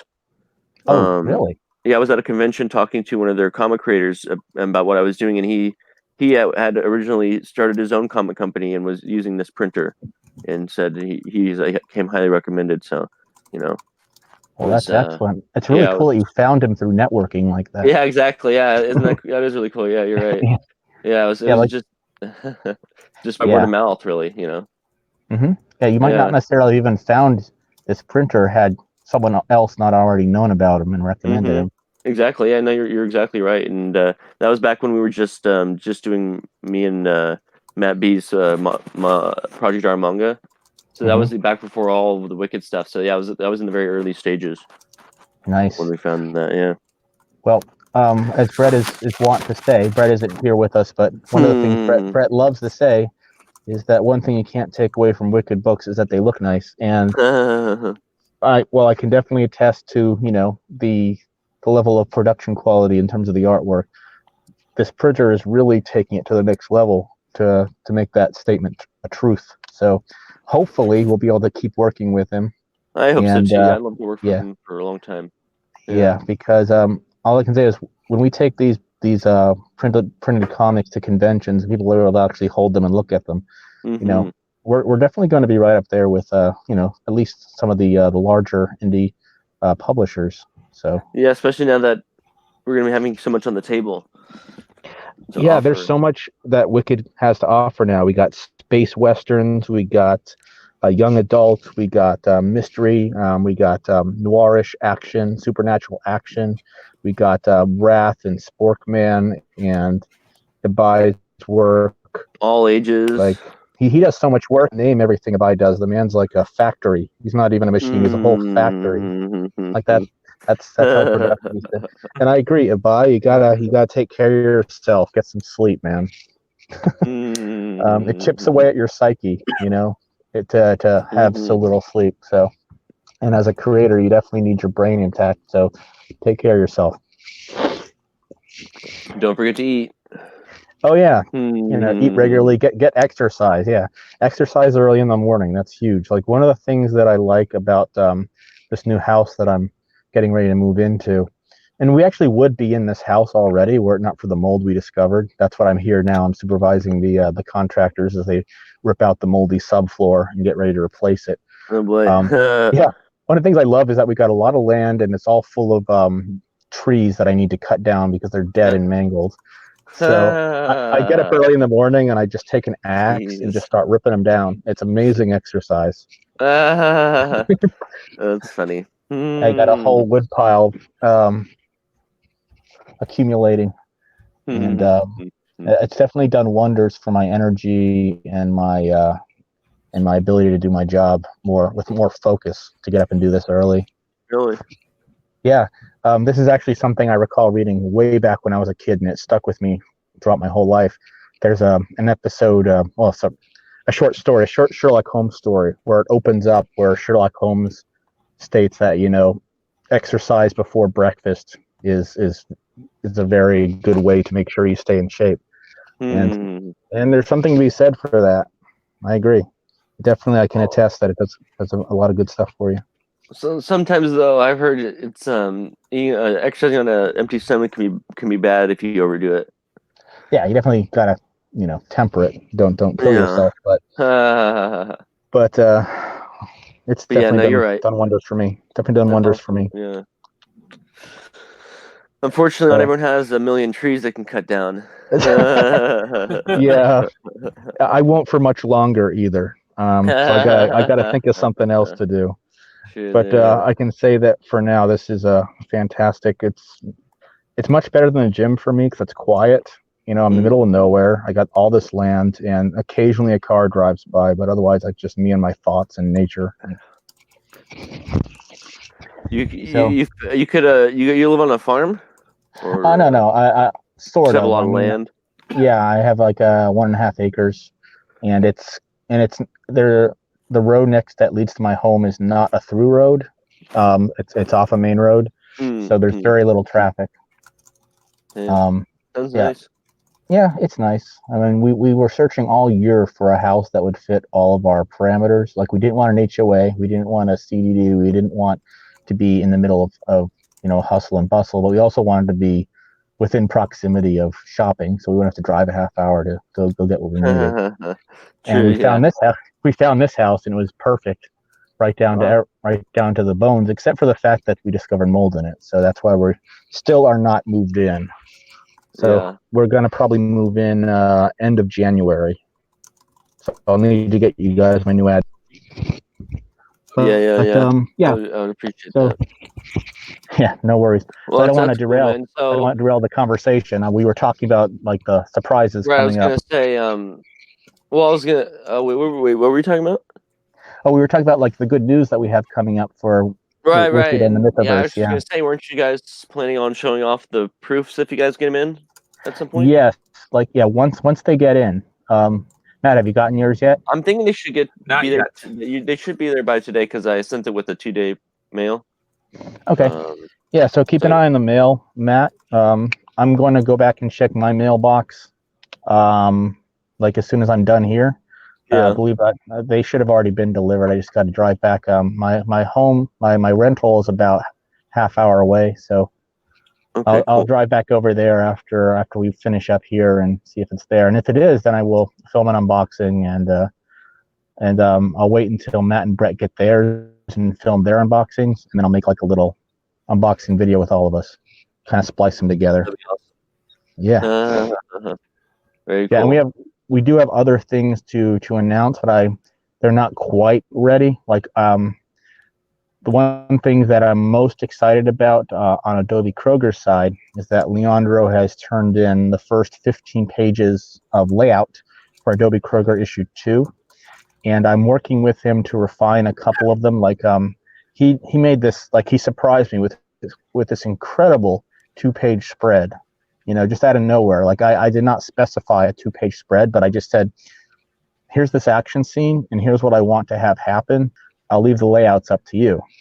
And he turns in this 2-page spread that just blew me away. But there's an issue with it that it starts on an odd page. So the first page would be on the right side of the fold instead of on the left side of the fold. So I really want this 2-page spread. So I'm trying to think of a way where I can rearrange the other pages so that it ends up on an even page. Yeah. You could, I don't know, obviously it depends on the context of the story itself, but you could add in something kind of like maybe like a whole page of black, or there's like little tricks you could probably try and do.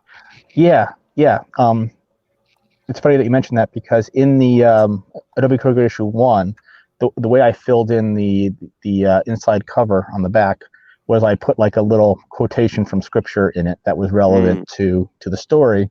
So I was saying, because Leandro didn't realize that he had laid it out on an odd page, and he said, "Oh, let me fix this and make it into like 2 separate pages rather than a 2-page spread." And I said, no. I love this 2-page spread. Right, you don't want that. So what I'm gonna do is I'm probably gonna put like a similar thing on page 1, like a quotation from scripture or something like that on the first page, so that the first page will actually be on the left rather than on the right. Another thing you could do would be to add a blank inside front cover, or add an additional spacer page or title page or something like that. Yeah, sure. Yeah, so we'll probably end up doing that. Yeah. The long story short, I'm not going to make any changes because I really want this layout to remain as is. So other than that, I get that. You don't want to break that beautiful 2-page spread. Yeah, because he just came up with that on his own, and I want to encourage him to go on coming up with things like this on his own, because when he's unleashed like this, then some really amazing things happen. Like I always go back to the second page of issue 1. The script called for an overhead shot of Casey Crumb, the wizard, floating, and he changed it to an worm's eye view shot where you see her from below, and that ended up being much better. So I said, thank you for ignoring the script. That actually improves it a lot.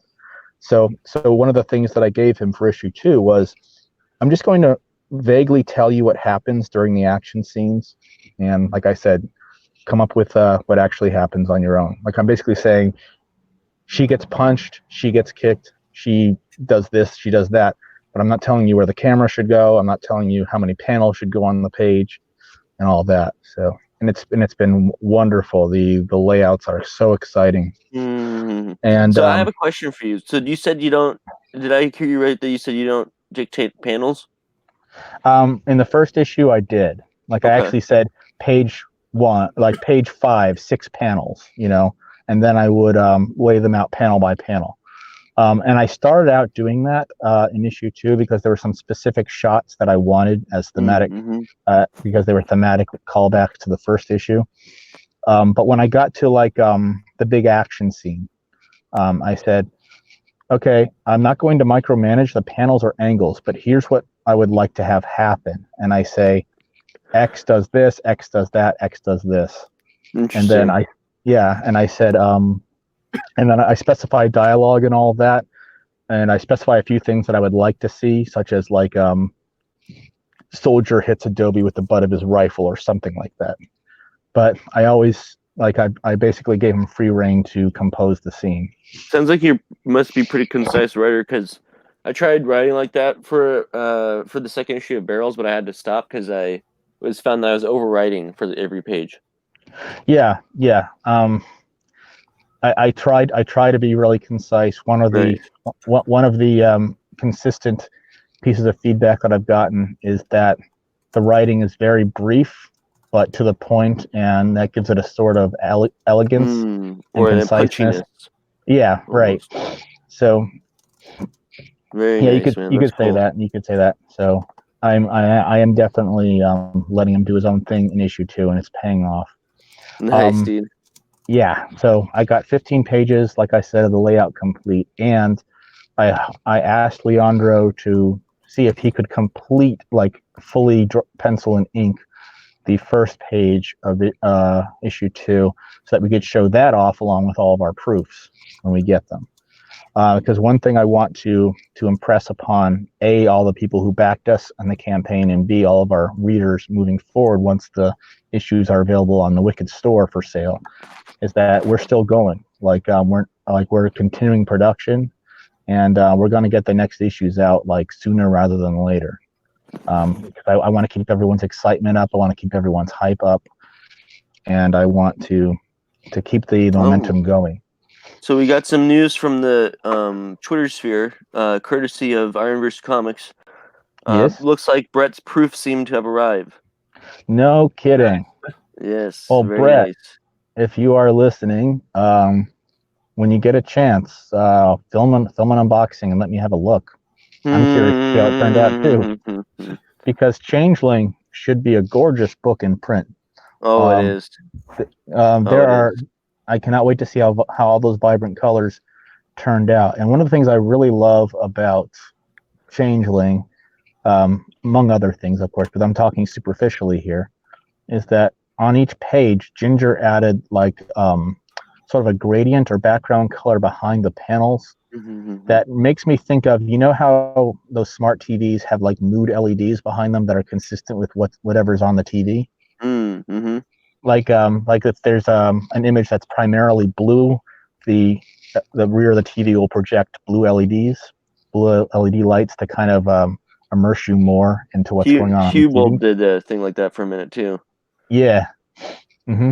So there's something like that in Changeling, where the primary color of the page is added to a gradient behind the panels, and it kind of creates like a mood lighting effect. It's pretty neat. Yeah, I like it. Honestly, I haven't seen too many. I've never really seen a comic do that, and I think it kind of gives some dimension to that white space.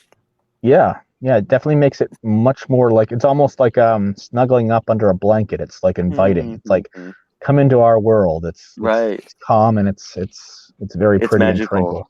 Yeah, that's it. That's what I was going for. And for a book like Changeling, which is all about fae and magic, it's perfect. Yeah, and not only that, but the growing up of high school and that time is very, I think that magical feeling is very, you feel it when you're young, especially. Yeah, now that you mention it, it makes me think of like children's books where all the colors are so vibrant and inviting, and it's kind of like a safe little place for kids to read, you know? And there's just so much more I could say about little touches like that in Changeling's art alone. But all three books look really good, though. I'll say. Nice. I cannot wait to see Adobe Kroger.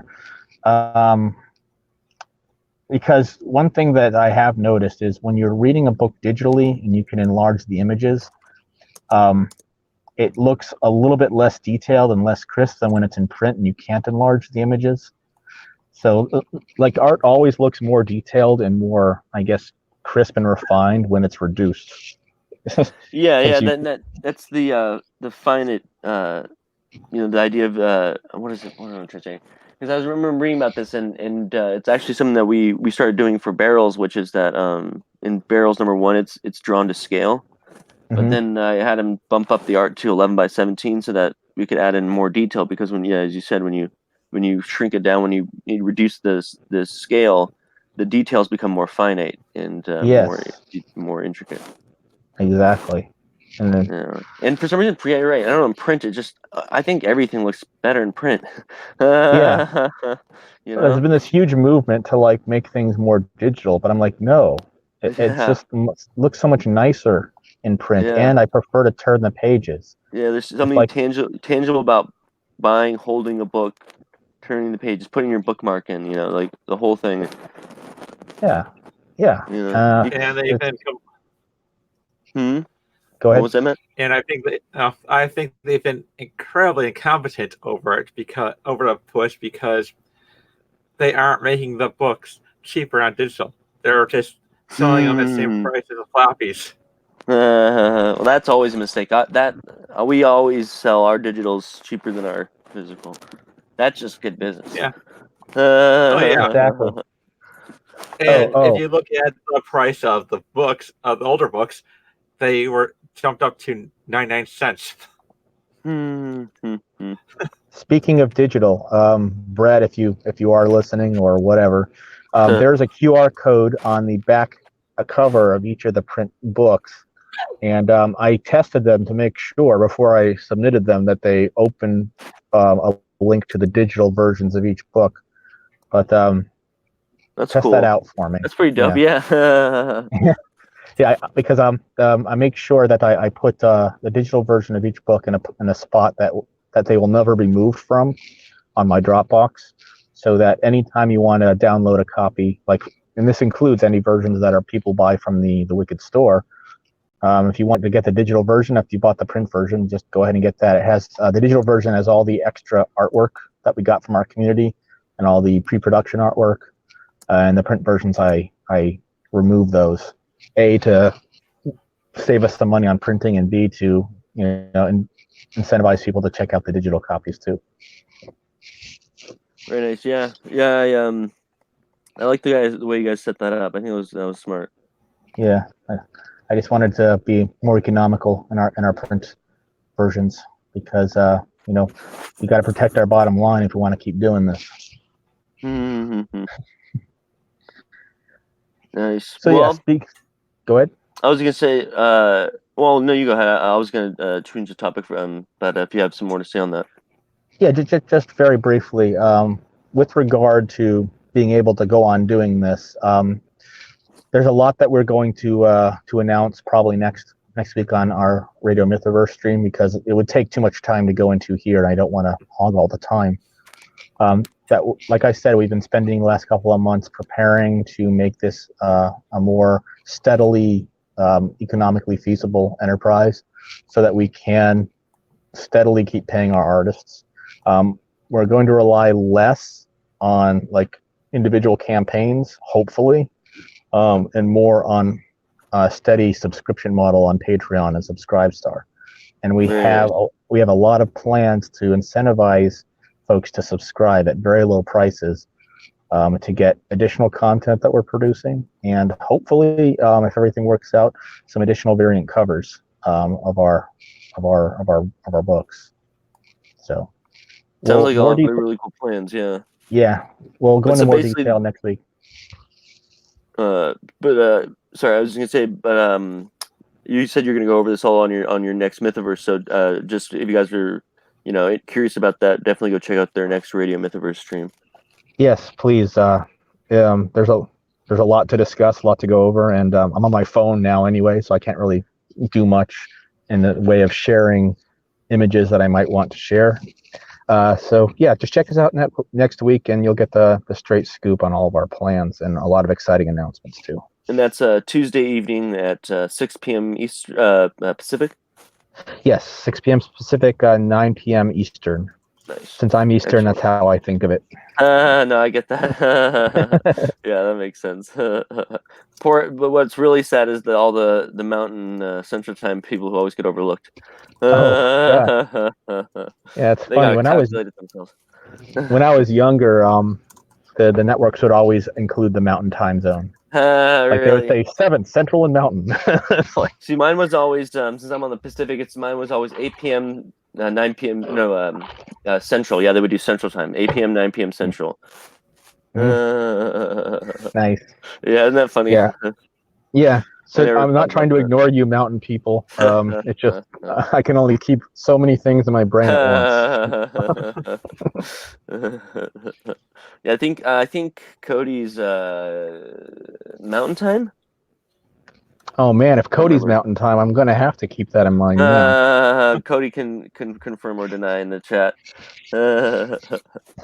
Oh man, and then let's not even throw daylight savings into it, and then we'll just get oh confused. my god, I'm not nearly smart enough for all this.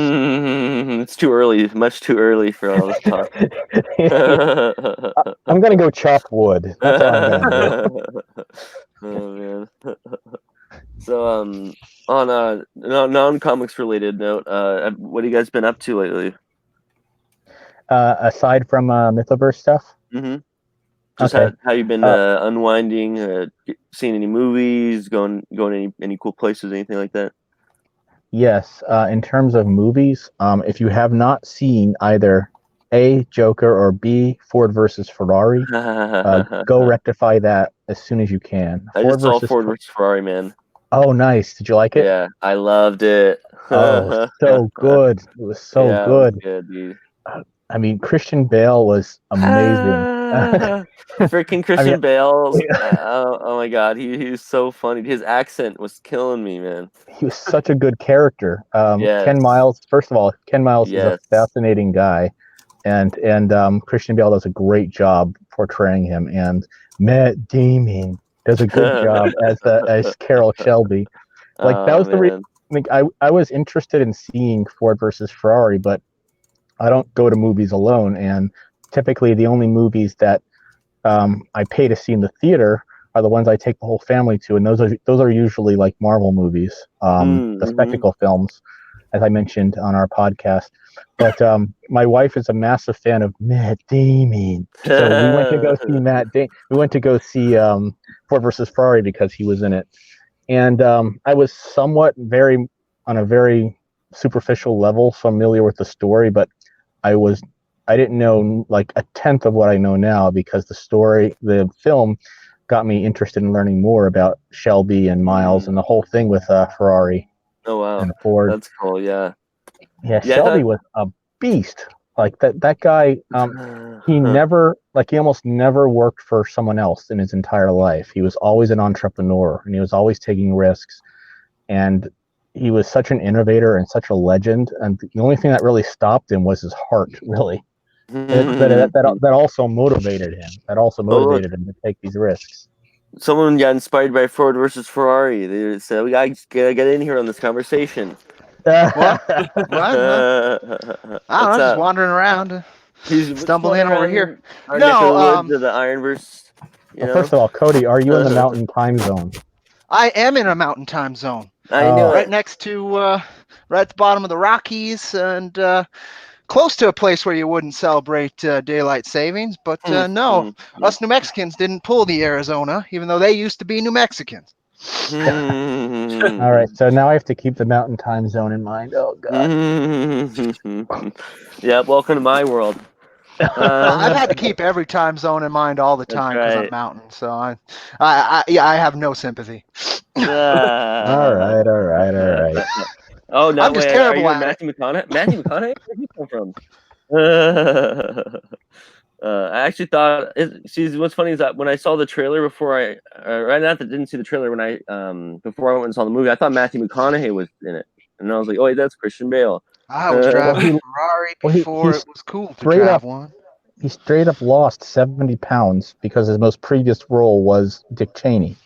He's good at that. He's really good at it. He did that for The Machinist too. He lost a shit ton of weight. Yeah. He's not doing that anymore though. Yeah, he said Ken Miles was his last role, but he's losing. That's fair. But he's losing. It's probably really unhealthy. Yeah. He said he much prefers to eat the pies than lose the weight. I wanted to. Sporkman Stu said my favorite car is the 1965 Shelby Cobra Mustang.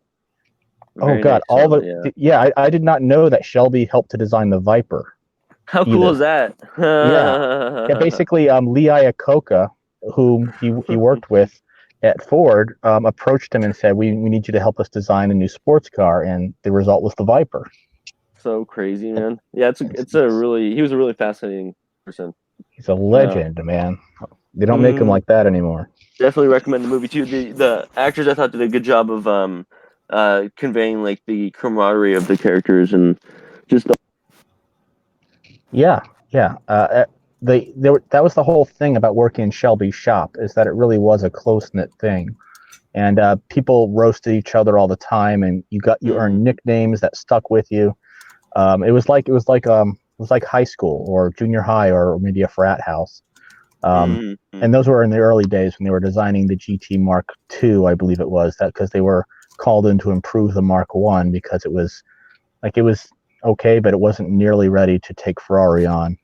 And so they brought in like Shelby and Ken Miles to help test it and all those things. And that really was how they tested aerodynamics, was, by taping little strips of yarn to the car and observing how they behaved. So they were really ahead of their time. Yeah. No, it was awesome, and but have you seen any new movies, Cody? I haven't been able to get to the theater for like 3 or 4 months. I saw money, Overlord. Man, money. Super late. I saw Overlord just like a couple days ago. Super late on it, but did you guys see that one? No, I haven't. I do want to. I do want to see 1917 when it comes out. 1917, is that the new war movie? Obviously. Yeah. It's about a regiment that's walking into an ambush, and one of the soldiers is sent on a mission to deliver like the message to stop them from walking into the ambush. And I absolutely love period pieces, especially ones that don't pull any punches. Like Dunkirk was amazing because it was just start to finish nothing but sheer terror, and these were all just boys. They were in their late teens, early 20s, and they had no reason to believe that they would make it off that beach alive. And right from the very beginning, where you see them running to try to get to the beach, they're running into enemy soldiers running through the abandoned streets, and they're being shot at the whole time. And the whole rest of the film, they're just looking up at the sky, waiting for the dive bombers to take them out. And I just love it when war is portrayed that way, because it really helps like more people appreciate what everyone went through, especially at that age. Like, can you imagine like my oldest son is 16, and some of these boys weren't much older than that when they were on the beach. There's that a lot of well, I don't know for sure, but weren't they probably drafted as well? Initially, a lot of it was volunteer, especially in World War One. A lot of it was volunteer. Oh, really? They didn't have the draft in World War One? Well, there was conscription. There was conscription, yes, but they didn't really need it initially, because in Europe they hadn't had a war since like Napoleon, and no one really knew what war was really like. So people were just signing up without really knowing better. Yeah, it was all about, hey, I'll go to war, I'll be back by Christmas, and then I'll be, all the girls will want to get with me because I'm a hero, And it didn't take long for that notion to get dispelled, and eventually they did have to resort to conscription. Interesting. Yeah. But yeah, no, Dunkirk that's a pretty good one too. Yeah, I love Dunkirk. That was actually one of the things that I thought they got right with Tolkien, the biopic, was how him and his friends go to war. They're very optimistic about everything, and then next scene later, you have Tolkien going off searching for his friend in the trenches. Everything's miserable. Then you can you can see why he, it's funny because I never knew he was in the war until like that movie came out. But you can totally make sense why he wrote The Hobbit that way, or The Lord of the Rings that way with the Fellowship. Well, the biopic was not factual. Well, I'm sure it wasn't. Yeah, most of it wasn't. Yeah, I'm sure they took a lot of liberties. Yeah, definitely. Although the things they got right. That scene where he's flicking sugar cubes with his future wife? They actually did that. Interesting. Yeah. But yeah, I agree with your point about how it was portrayed in the Lord of the Rings, like especially in the epilogue or the Scouring of the Shire, I should say, when they return home, and everything is put back together. Still, the 4 hobbits that went to war are no longer able to really relate to their fellow hobbits because they've had experiences that these other hobbits could never dream of.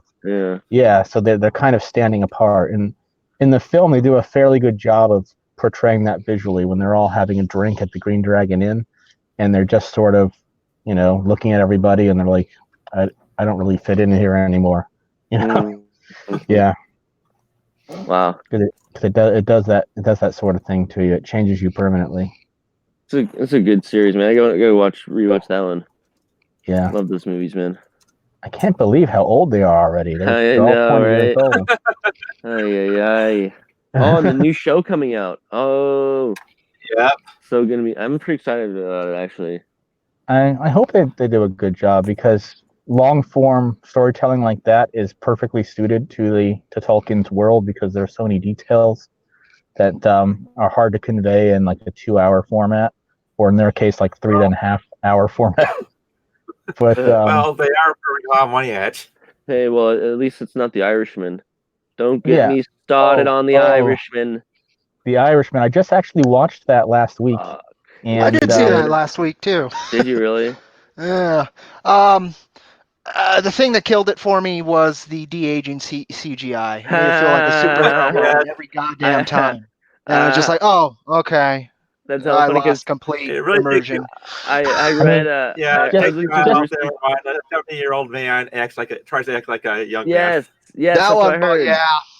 Pesci did it better than De Niro, though. Really? For acting younger and pulling off the de-aging just a little bit better. I felt, but he didn't have to look as young as De Niro. So that's right. You just get someone who looks even a little bit like a young Robert De Niro, and why didn't they just? They could have. What they should have done is just ADR his lines over just a younger actor. I mean, like in The Godfather, they didn't try to. Well, they didn't have the technology then, but they just made Robert De Niro the young Marlon Brando. Right. So, I mean, that's been people have been doing that for ages, and that's always worked fine. But people.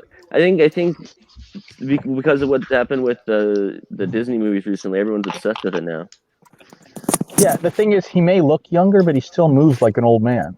Yeah. But yeah, that's the thing. And he didn't even look that. He looked plastic. He looked like he had surgery. It's not there yet, folks. It was they can try as hard as they want. It's same thing. Bugged me with Leia and bugged me with fucking the Admiral when they were just kind of just putting it there. That thing's not there. I'd rather have a puppet. I'd rather have a mannequin. And Tarkin was there for more of the movie than Leia.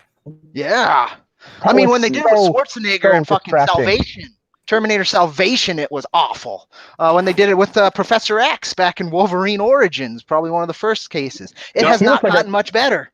So I don't think why they think it's good enough for these big Hollywood, masterpieces. How about young Robert Downey Jr. in Captain America: Civil War? Yeah, that was pretty bad too. That bugged the hell out of me, actually. Captain Marvel, young Sam Jackson. Yeah, that bugged me. And Sam Jackson didn't. I mean, his was a little bit better. I think actually his bugged me the least out of all of these.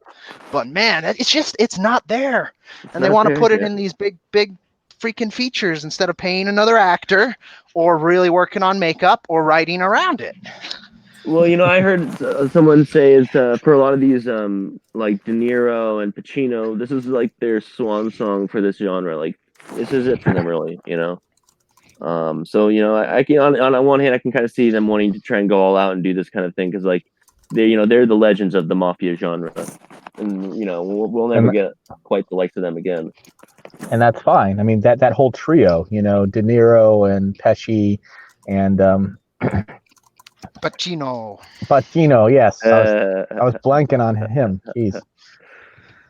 Yeah. But okay, so I have a couple more questions about the Irishman real quick. Not to spend too much time on the Irishman, but I heard. Well, obviously it's 3.5 hours long, but I heard there's only like the main female character only has like 6 spoken words. Oh, I could see that. Yeah. Yeah, really? There was I can't remember a female character for the life of me in that. Well, there was Rogue.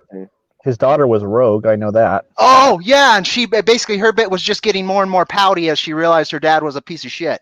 Yeah, yeah. Wasn't much acting there. I don't think the adult version of his daughter had a line until like the end of the movie. Wow. I mean, No, and even at the end of the movie, she just gets up and walks out, and then you see her at the bank when he's like with his arm things. Oh yeah, and then she doesn't even get a line. Then she just walks out, and that's it. Yeah. Yeah, I mean, on one hand, it's fine because she's blocking him out of her life and she's not opening up to him. But it was kind of odd to have her just stand there and not say anything the entire time. Yeah, I don't know. That's like been my one thing. Reason why I didn't go see it was because I heard that and I was like, sounds weird. I don't know. I got to hear some reviews or something. I'm just glad they didn't lean into the creepy old man vibe that they kept putting in between Pesci and Pacino's character, I believe, Hoffa. There's this creepy old man, like, are they going to do this sexual abuse thing? And I'm so fucking glad they didn't lean into it. It was there the whole time. Really? It was creepy as shit. Pesci always had a problem with the respect his daughter would be giving him, but also it had a weird, like, I like this little girl kind of vibe to it. Oh no. And then Hoffa had the opposite, where he was super friendly and she worked great with him, but it was creepy. Both of those, I thought, oh god, this movie could go that direction, couldn't it? And it didn't, thankfully. But yeah, I don't know why they were implying it. Wow. Yeah, that's interesting. Yeah, but I've heard his other movies are better. I would say so. But yeah, that's good, man. But what have you been up to, Cody? What do you got going on these days? I've been working and raising this dog that's attacking me right now, and really just trying to figure out the same thing the Mythoverse crew's trying to figure out, which is getting a perpetual comic engine going. Nice. And so I've been pushing the Patreon as hard as I can, and been doing a couple short stories on there. And I don't know. It's definitely been the holiday season for me, so it's a low, and it's all over the place. You know, it's got that. It's got a morbid but happy, cheerful glow to it, and gonna be working through the holiday season that way. But but no, it's been good. I've just been chilling, playing a lot of video games lately. What you playing? I got strategy, right? 40K Inquisitor. I knew it. I knew it. You're such a strategy gamer. I wish it was. It's not strategy. It's Diablo. See, I'm such a not a strategy gamer that even that is strategy game to me. Diablo is an action RPG, motherfucker. Give me a gun and put me in first person, and we'll talk. That's what they're doing. Well, they're giving you a gun. I'll give you that. But yeah. So that's part of it. Really, I don't think there's much else. I just ground the hell out of that. Nice. But yeah, no, a lot of it's just also been just trying to market and trying to got a couple new patrons, so that's always good. And a lot of my energy has been focused to trying to redirect that, because at the moment we are in a lull till I figure out funding next? And we're right in between. We're basically done. We've got like 6 replacements to send out, which I'll get you a better spreadsheet of that. Thank you. I appreciate that. I'll be working on sending those out this weekend. Yeah. And then after that, it's just kind of waiting to see if anybody else gets in contact after I make a few more Indiegogo updates asking for people. And then once that's done, we're done, which would be great.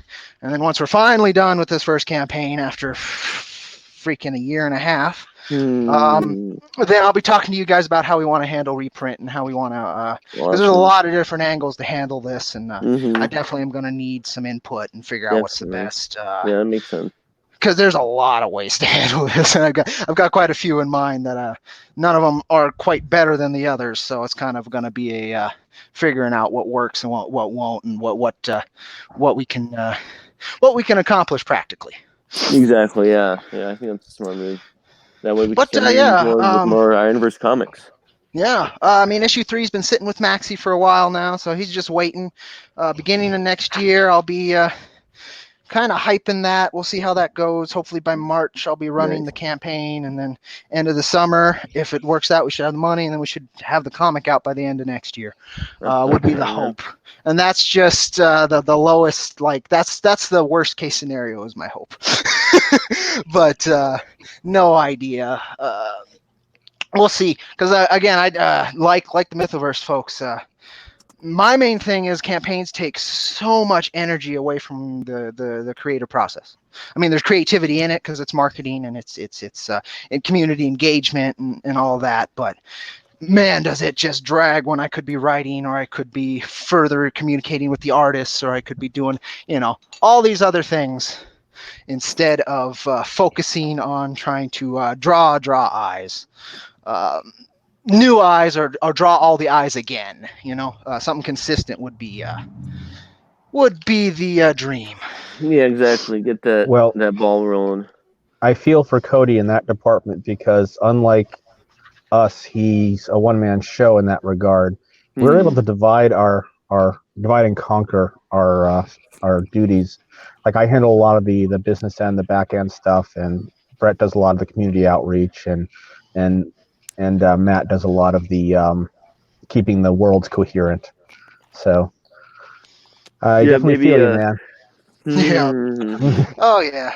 It's all good. I just I want to keep doing what I'm doing, and then the harder it gets and the less grinding it of course is disheartening. So trying to pivot and find places where it's less in a rut. And like you guys, I'm thinking consistent pay, even if it's a smaller amount, allows consistent production, even if it's not final production quickly. And continued production would really do a lot for me. Always having something to do, always having something to be pushing forward there. Sure. Always makes a big difference.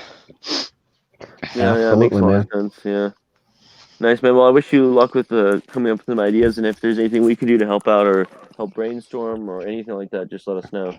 Yeah, absolutely. Again, a couple ideas. We're going to be talking about that reprint. That one, where there's about 3 different ways we can handle it, and so I got to figure it out with you folks. What's the best for everybody involved? Yeah, makes sense. Yeah.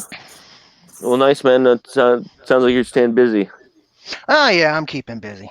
Nice. Always got to keep busy. So I was thinking with the holiday season, maybe we should get another Jackbox games going here.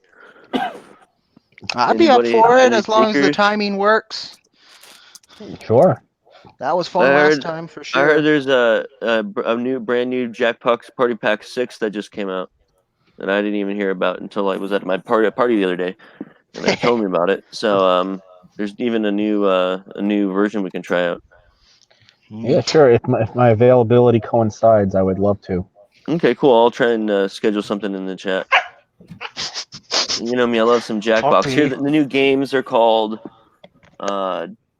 Dictionarium, Role Models, Push the Button, Joke Boat, and Trivia Murder Party 2. Oh, good. Bringing back a classic. I'm sure with a twist, it does have a sequel. Oh, yeah, definitely. You have to have a twist. What a twist! Oh, man. Let's see. So we are getting close to the end of our time. What does everyone else got going on for the rest of the day? Well, I just got to make sure that the contractors rip up all the floors and put them back in. Because we're paying them by the day. Huh? Yeah, only that. But we're paying them by the day, so I have to make sure that they're not quote effing off, end quote, as my wife said. Is that typical? Or no? I mean, we just got to make sure it gets done because this is delaying us move in. Right now, we're paying the mortgage and the rent, and that's I can only keep that up for so long. So right, no, I got to make sure that. Yeah, we actually signed our notice to vacate for the 30th. So one way or the other, we got to get out. But I mean, for the guys paying them by the day, is that pretty typical for contractors like that? Well, in this case, yes. Yes. Okay. Yeah, it's different with almost every contract. Really? It's been different every contractor I've worked for and worked with too. It really depends on the situation. A small town like mine, there's a lot more flexibility, and sometimes it's just a flat rate. Sometimes it's a hourly. Sometimes it's by the day. Wow. Okay. Yeah. So it just depends. Laborers just take what they can get. It's fair. Yeah, I always say that as one. If you agree with it, then that's what you do. Yeah. All right. So yeah, that's what I got going on. Hopefully, I'm gonna take a break after this and go check the mailbox and see if W. Kroger arrived, and if it is, I'll let everyone know. Awesome. And Matt, check your mailbox. If Brett got his, you should be getting yours soon too. Yeah, about 4 hours, because that's how the mail goes. Okay. Yep. Your drop off is like in 4 hours. Yep. Usually it's around noon for me, so I'll go check. My mail, the postal service sucks. Oh, sorry to hear that, man. I hope you get it. I hope I get more time on the podcast these days. Yeah, it's true. Were you on the last one? Well, no, I was never got a chance to talk about what I was doing. And what are you doing? Well, you got to speak up, man. Well, don't just stand there on occasion. Oh, host and all. You're the host, so I'm the host with the most. That's the questionable Way part. to boast. Oh, dang. Headshot. Right? We're going to buy show back up. All of a sudden. Look, I can give out the verbal headshots. You'll be our verbal headshotsman. But yeah, what do you got going on, Matt? Just going to work on some more of the fix up for Mythics. Working on the scripts and possibly trying out the characters in Soul Calibur 6. Ooh, that sounds fun. Is that the newest one, or is that? Yeah, that's the newest one, right? It's the newest one. I have a Humble Bundle subscription, and it was one of the 2 games I got for $12. Hey, not a bad deal, man. Yep. Not a bad deal at all. You can't beat that price. Not even on the Steam Black Friday sale. Yeah, I always like to get stuff on the Steam sales. That's where I discover a lot of the games I play is on the Steam sale. I just browse them. Like I picked up No Man's Sky on a Steam sale, and that game was notoriously bad at release, but now it's actually pretty fun. I've heard they fixed a lot of the problems. They did. And if you get it on a Steam sale, it's well worth it now. Mm-hmm. Yeah, I'm still I'm still stuck on Death Stranding right now. I haven't checked that one out yet.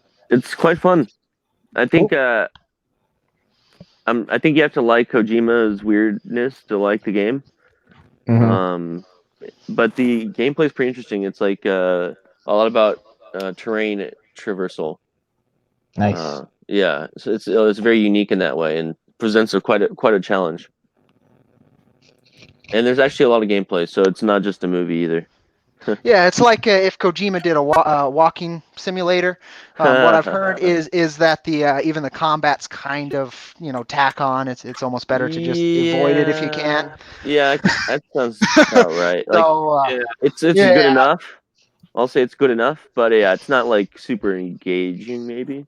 Yeah, it's not Metal Gear Solid. I prefer this. I like the tension of trying to run away. I think that for me provides more tension. Like when the enemies start chasing you, like just get the heck out of there. Although the BTs, the supernatural enemies are actually really fun. Those are actually. Hey, Michael, that explains your kill count in 7 Days to Die.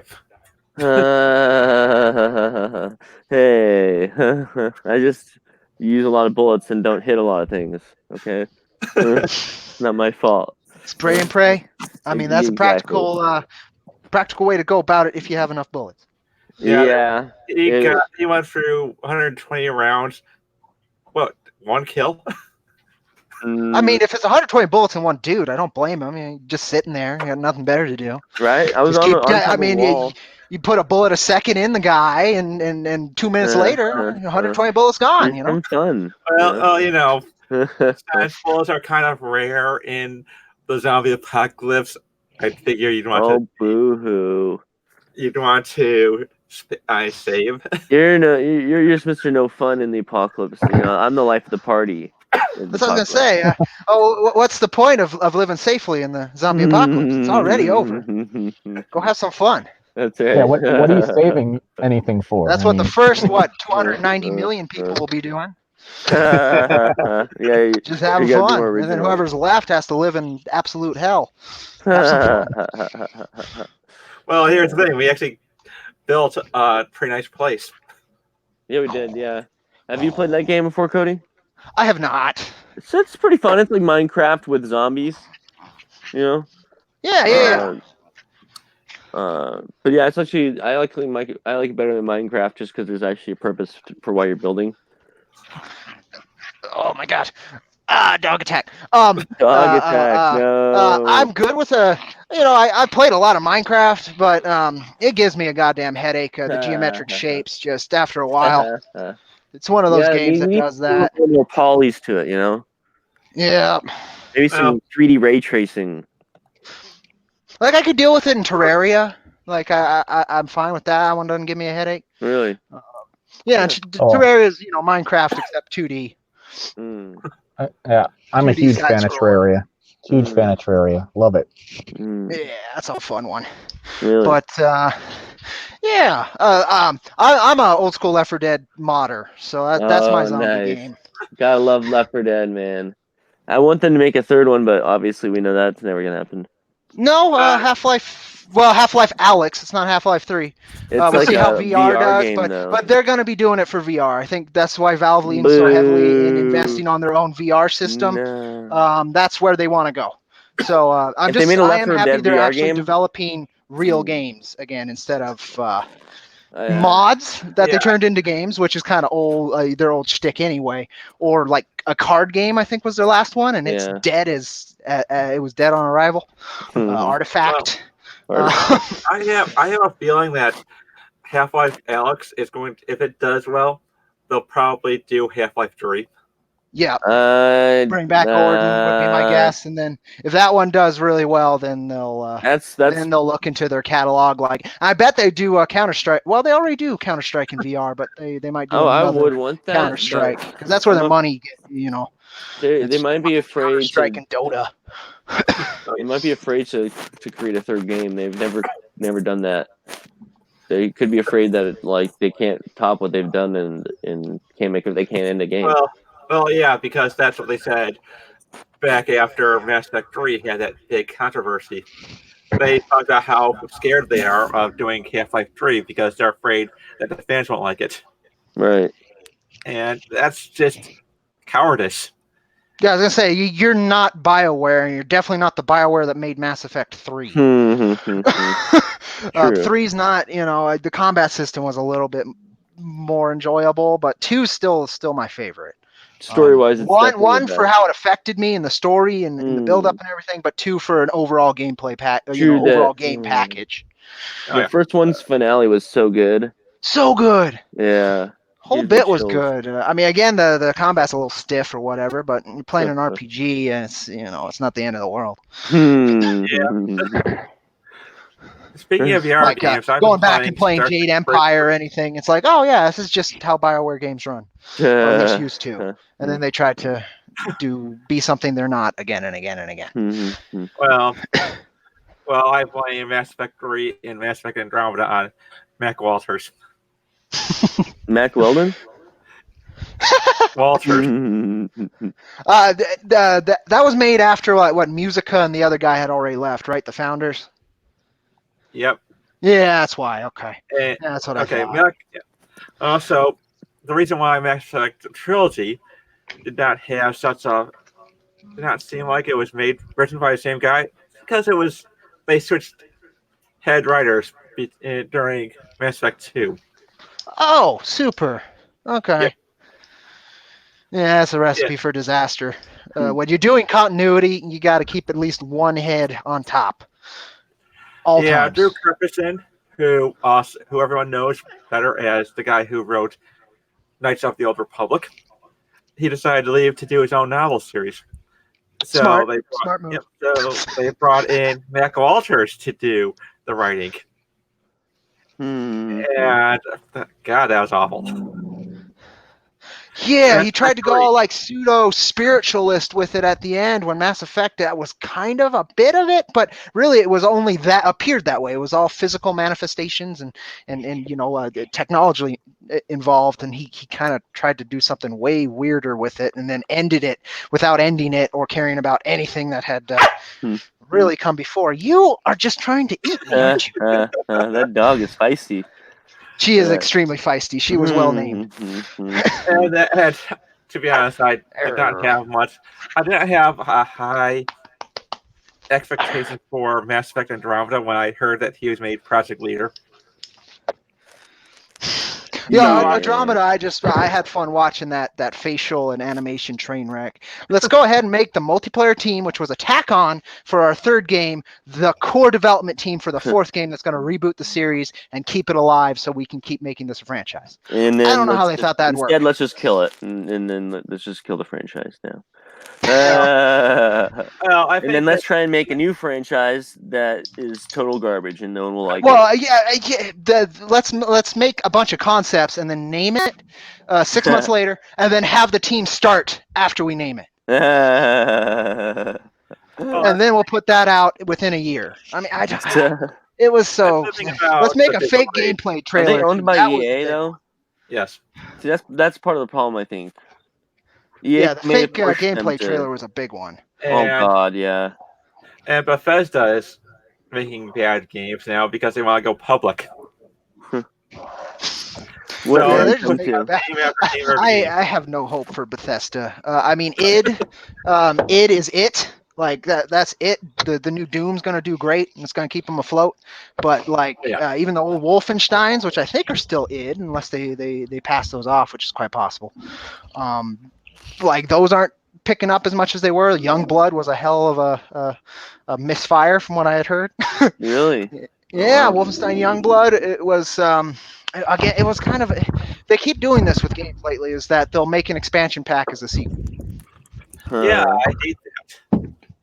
And so it feels like an expansion pack. It feels like just a 1.5, and yet they want you to pay a full 2.0 rate.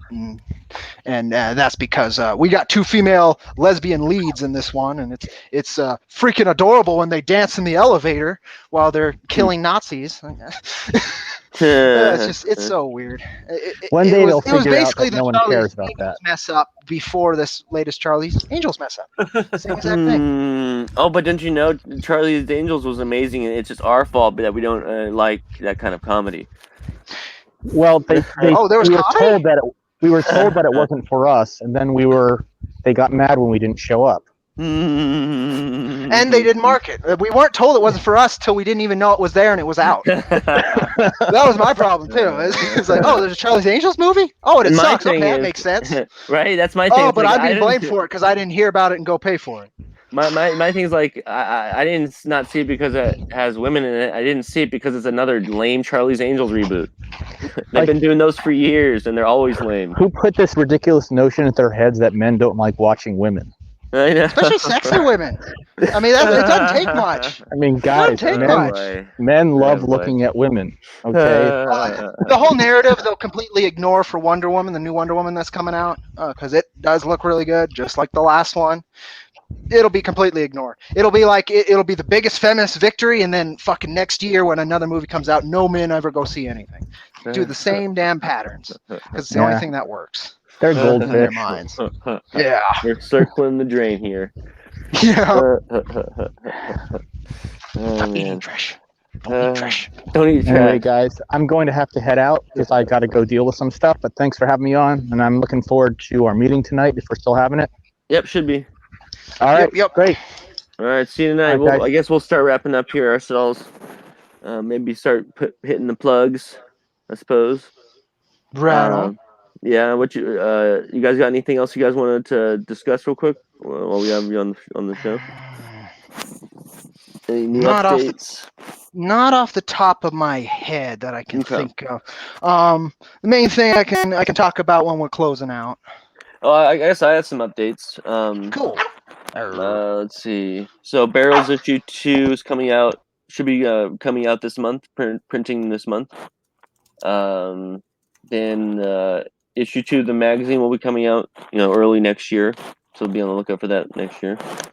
Oh, sweet. And then today, how did that go? Actually, I got a question. How did the magazine kind of launch? And have you gotten any notes or reviews or? No reviews comments? or notes yet. We're getting sales. We just got another order on the website for it, so we'll be shipping that out today to the customer. Cool. But yeah, it'd be cool to get a review. Maybe someone do a review copy. I was even thinking about submitting it to Comixology as a digital. Cool. Yeah, I was kind of curious what you do with the digital, because that would be the easiest way to spread the info, and then if people actually want to look at the stuff in physical, you have the option there too. I think that'd be a smart way to do it. Yeah. But yeah, so I'm working on the second issue of my comic in the magazine. Is the inking is done. All 12 pages are inked, and then we're gonna get the color going soon from Raven, and so yeah, that should be good. Cool. Maybe when we get to that, talk to me about my read them and then see if you want them. But I do have some Ironverse short stories that are kind of just kicking around. Oh, nice, man. So those can certainly get thrown in Wikid in the number magazine. 2. Yeah, that'd be dope. Actually, yeah. Wasn't there another idea you had, or who was it? Well, I did just the articles last time. I might have had another idea, but it's gone now. It was like it was someone like someone. It was like in like almost like a not a wanted poster, but like some sort of like in universe type thing, like a newspaper article maybe. I can't remember who. I'll have to figure out. Someone was telling me about this. Oh yeah, it wasn't me. I do remember somebody wanted to do like a newspaper article. I do. Right. Yeah, I think you're right. It was going to be more of a classical. I don't remember who that. Maybe it was Salem. Maybe, yeah. I'll figure it out because that would be kind of cool too. Yeah. But yeah, I really loved your article from the first one, man. I'm glad that worked. And of course, I got all the old ones too. Again, if we need reprints or whatever, they only showed up on one blog and they're just sitting there, so I don't mind using them. I added some images. I was able to to kind of spice up the articles and stuff. Oh, killer! I was hoping you'd do that. Yeah. Same thing I had to do with those older ones, but again, can't really save them like that off the web. You got to do it in the the browser format or whatever you'd call it, the page. Yeah, I thought that was always a good way to just add a little visual to it. Yeah. Yeah, I'm just God, I don't know fair use anymore if it even exists. So that I had to. What I did is there's a website called pixabay.com. I believe that's the title, and they have free to use commercial use images and drawings. There you go. And so they're really good. And Google also has a really nice feature. If you go into Google image search and you go to advanced settings, you can actually search for free, fair to use images only. Okay. And you can even set it specifically so that you can say, like, do you just want to use it? Do you want to modify it? Do you want to change it at all? And if you can set all those things so that you want to do all that, and they'll find you the perfect image. I was actually able to find a image of the comic character that you mentioned. What was his name? Bone. Oh, the bones, the bone. Yeah. Like I could not find any free to use. That way, I found one image that was labeled as free to use. That's such a simple character design too. Just a fat little blob. That's funny. Right. This is a big nose. Just a fat little blob with a big nose. Bones. That's odd. Okay. Yeah. But no, yeah. So I'm also today. I'm gonna be working on this special one-off issue of my comic endemic called Taxi of the Dead. And I'm gonna look forward to having that out maybe in issue number 3 of the magazine. But yeah, it's gonna be fun. But other than that, for me, Matt and I are currently Matt's drawing Project R Chapter 3. So. Oh, nice. That's a long time coming. Yeah, seriously, it's been a minute since we worked on it. I've had the issue written for a long time, but we ended up deciding to, because it was a long one. It was about going to be 40 pages. We've decided to split it into 2 issues and just knock them out. So yeah, we're kind of changing the pacing a little bit, but I think it'll work. And yeah, that's always fun. We love Project R. It's just so much fun to work on. Like. We even just still talk about it because like the story is so epic. It's gonna go on for so long. It's like keep pushing at it. Yeah, I'm excited. I definitely want to read the 3rd one when it comes out, and then the 4th one, since that's also going to be pretty well tuned to the 3rd one apparently, if it's the same script. Yeah, well, pretty much it'll be a continuation. Well, the whole thing is really continuation. For the first 8 issues, it's almost like one big continuous storyline. And then it has a jump, but it's like they're doing an investigation right now in the city. So like each issue, they're kind of furthering that investigation, almost like a detective story might in that way. But yeah, you'll be getting. I know you already have the first 2 issues, right? Cody? Yeah, sorry, I'm dealing with a crazy. Oh, no worries. But I'll be sending out the Christmas packages soon for you guys. So that's always nice. Get, I like that. Yeah, my hope is to get the Mythoverse comics printed so that I can give you guys the Mythoverse comics with your care package this year. Because you'll be getting Jack 2, Mythoverse comics, Barrels #2, some Decimators books if you don't have them. There's a lot of Sporkman. Yeah, there's a lot of good titles. Are there any other Wikid titles releasing before the end of the year? I know you picked up a few. There's I mentioned Barrels, obviously. Decimators Volume 4 is coming out this month. Cool. We have a new title, Canada Bear Volume issue #1 coming out this month. This month too. Okay, cool. And then the Mythoverse guys. Oh, right on. Okay, and the Star Ring is next year. Yeah. I think we're gonna shoot for, if I'm not mistaken. I think we decided to shoot for around February or March, maybe. Cool. Kind of hype up for the crowdfunding campaign that they'll be doing next year. Aha, got it. Exactly. And I think that gives us time to work out all the details of getting them, because we're gonna order special manga paper. Ooh. And send it out to our printer to use, and we're also going to be talking with them about formatting it from reading right to left and binding on the right side, and all that kind of stuff to really make it authentic manga. So gives us more time to work on that stuff. Neat. Yeah. Yeah, a lot of fun stuff. We got our. I don't know if you guys heard earlier. We got our last episode is in 2 weeks, and it's our big holiday blowout episode. Cool. I'll have games. I'll have games galore and fun activities, and it'll be a shit show. It'll be awesome. Yep. And I hope everyone drinks and it gets crazy. No, I'm just kidding. Well, we're definitely gonna be playing 7 Days to Die, where we see Michael waste another 120 bullets. That's an interesting idea. Yeah. But yeah, so that'll be on for everyone. Tommy. How do you do that? Hey, how do you get hit by? I do a lot of crazy things. Like one time I was playing GTA with Matt, and I was on a jet ski, on the middle of the ocean, and I got hit by a car. To this day, To this day, no one can imagine how it happened. Scott was there too, and all of a sudden they just hear me. Oh my God, it's a car! He was on a jet ski. It was incredible. So I somehow managed it.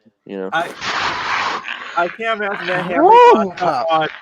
Took a cargo bomb and just flew a car over your head and dropped it on you. Maybe. Never thought about that. That's actually not a bad theory. That'd be pretty funny. That's a good prank. I gotta try that now. Weren't you a mile away from land? Pretty far away. Yeah, I was off coast, but not near enough that a car could get me. So yeah, but GTA is fun like that. Oh, very much so. Yeah. I don't have any great stories from GTA 5, but I had one from Saints Row 2. Oh, really? Which was fucking crazy. Just barreling down, right? And I smash into a guy. It just doesn't matter what car. I'm not paying attention. I just keep going, smash into a guy. Guy flies as far as he could. I didn't see where he went. And then I smash into a graveyard, and I land there, and then the body fucking flies into an open grave. That was the most fun I had that game. It was just so crazy. Oh my god, that's just good timing and a great angle without even trying. Look, it just landed in a grave. Yeah, it was just he's gone, so I thought the body was gone, and then I see the guy fall. So he was traveling a little bit slower than me in the air, and then when I hit, he went. It was great timing. That kind I of love open world games for that shit. Right? I used to do shit like that on GTA where I would get in a plane or a helicopter, and I would jump out and try and really high and try to land in people's pools. Totally. Oh man, yeah. I'd have to say my favorite story from a game would be from Dead by Daylight, where I'm just a total asshole to the monster in that game because I've got all the perks up so that my character is as stealthy as possible. So if I get the detection that the monster is coming, I know where it's coming from, and so I can go hide somewhere nearby. Depending on how experienced the monster is, they'll just check around the generator and not notice a thing. While I just move up there, just if I could tap them on the back because I'm just that close to them. And they don't even notice. Yeah, that game is so crazy, man. Have you played that one, Cody? No, I have not. It's like a horror game where you play as a killer, and then the other person plays as the other players play as the victims who ran away. Yeah, I've seen quote unquote let's plays on with it. I believe. Sometimes you got to work on generators or move from one point to another or something. Interesting. I haven't played it myself, honestly. Well, yeah, you got I don't know. Characters in there too. You got Bill from Left 4 Dead, and you got Ash. Ash is voiced by Bruce Campbell.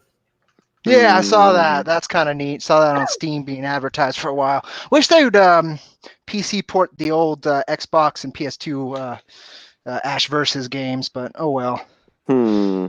Yeah. We have another. Sorry, I just want to say Neostar Production says if you guys want a fun challenge, check out the game Crystal Crisis. I don't know that one. I've never heard that one myself. He says he really likes it though. He says he takes a lot of his inspiration for his own work from that game. Yeah, that was interesting. But so yeah, I guess I guess we can start wrapping up here. But I don't remember if you said what you were going to be doing, man, Matt. For the rest of the day, some stuff, just so that I'm ready for next Mythics campaign. Nice, some issue 2 stuff. Yep. Nice, man. Always good to get ahead, on these kind of things. Always is because you just can't stop going. True, man. I think Cody can attest to that too. You got to just keep pushing it, even in the downtime. It's hard to. Oh yeah, you lose that momentum. It's really easy to quit. Right. Really easy. Really easy. Yeah, I'm actually very afraid that Jack Irons might get canceled because of how long it took for the fulfillment, but no, I don't think that's the thing that works, man. Jack is here to stay, man. Oh, I know. I think Cody, you're going to be making Jack Irons in one form or another. Yeah, I'll see what I can do as long as I can. I mean, again, the whole systems is extremely fucking draining. The whole system. Yeah. But if what you're doing out of it's worth it, then it's worth it. Here's something I want to point out, because I'm not sure this has been said. If you really think about the way that you ran your campaign, yes, it's been a long time, but that you got to remember was for 2 issues, and the first issue was delivered a long time ago.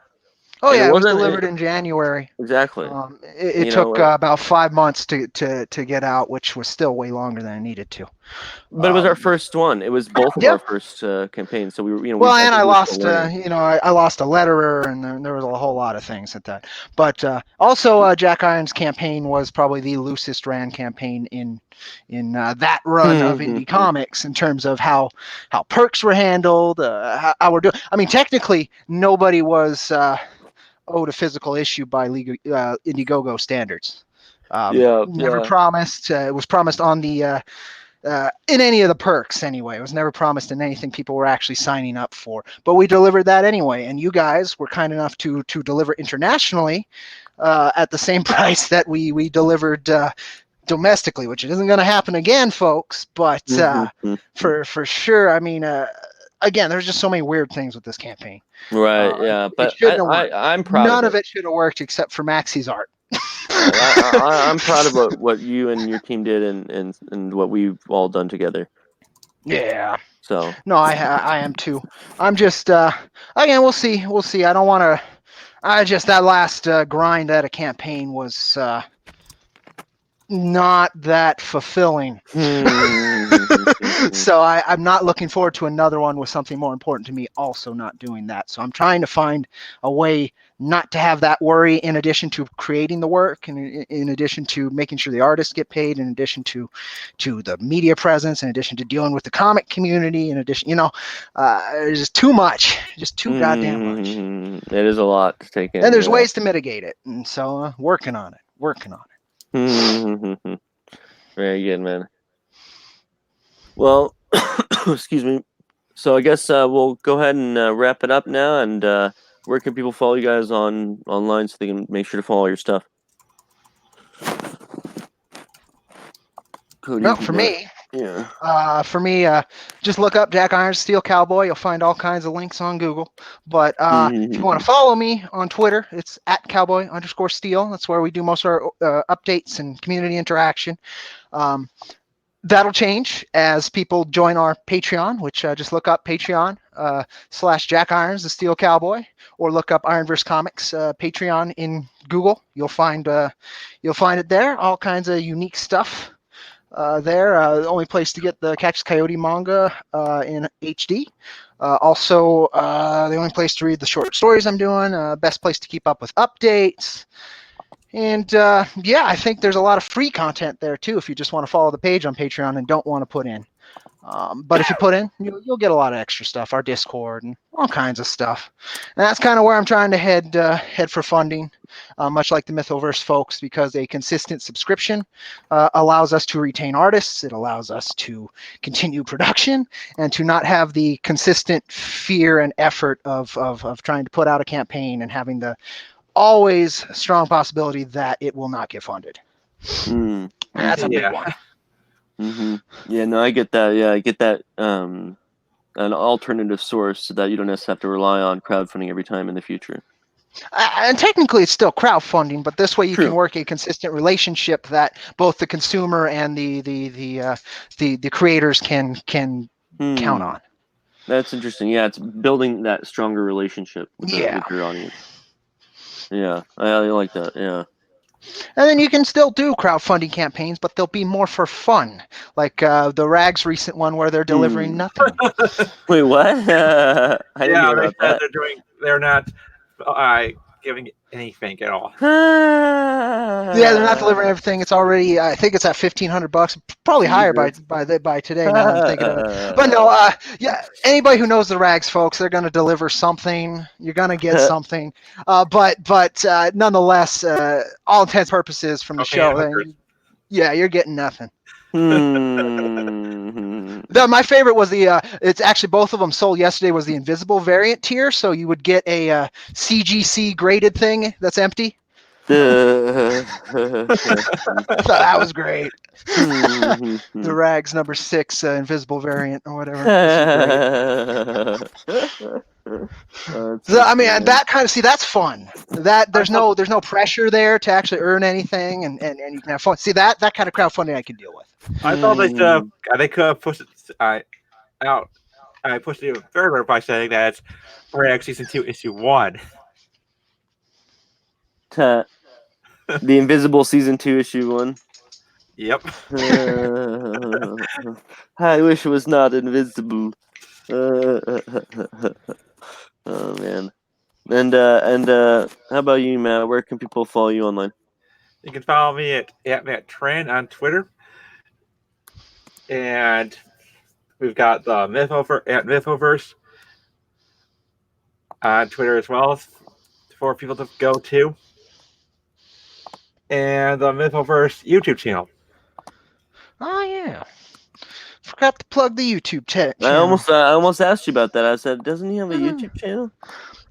I've skipped the last 2 weeks of Ironverse updates though, so I've been a bad boy. Taking a little break, huh? Well, yeah, I've been needing it. Depends on whether or not you have any to give. I mean, that's my biggest bet. Is there's not too much. We're almost there. Once I can say, the campaign's fulfilled everything we know.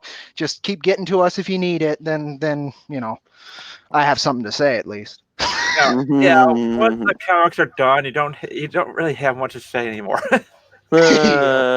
Except for that, you want to make more of them. Yep. Right, I get that. Yeah, I gotta keep the train rolling somehow, right? Yep. I will go ahead and say go check out Cody's YouTube channel as well. Yeah, and Ironverse Comics. Just look up Ironverse Comics. You'll find basically everything to do with us. Luckily, I got you. It's not a commonly used term, which is great for searches and such. And definitely subscribe to our channel if you guys haven't already. You're obviously watching it right now, so maybe you have. But if you haven't, please do. We actually have gotten over our 100 subscribers already, so that was awesome. We got our cool URL now. We're so cool, man. We're part of the club. Yeah, I haven't been able to set up my cool URL. Really? I tried last time and it wouldn't register my clicks, so I'm gonna have to do it again. Were you on That was right when I got it though, so that's probably why. Yeah, you should. It's worth trying again for sure. Great Google system or whatever. And I'll go ahead and also plug the Wikid store here. That's where you can get all the Wikid comics that are out right now to the public, which are not currently being fulfilled via crowdfunding. So you can get stuff like Project R or Sportsman or any number of Excuse me, folks. volumes. Yeah, I got a jet. Take care, everybody. Puppy knocking everything down and then taking off. Good luck. All right, take care, folks. Thank you for having me. So yeah, just with the store, you can get all sorts of cool stuff. Barrels and stuff is on there, as well as the newest, the first issue of the magazine, and some cool merch. So definitely go check that out. I'm trying to think if there's anything else that I got. Not really. So I guess that'll about do it. So thanks for everyone who watched on this week's podcast. As I said, there's only one episode left this year. It's going to be our holiday special episode where everyone comes on in one giant enormous segment, and we play games and have fun, and it gets crazy. So definitely come check that out. And be on the lookout for all the new Wikid comics coming out soon, and all the updates we have on Twitter. Oh yeah, follow us on Twitter at Wikid Publishing, and you can find most of our stuff on there. That's where we primarily post all of our new information. And awesome, thanks guys for joining us. We hope you have a wicked weekend, and if you got some comic stuff coming up, let us know in the chat on Twitter, and we'll be more than happy to see what you got going on. Take care, guys. We'll see you next time. There, guys.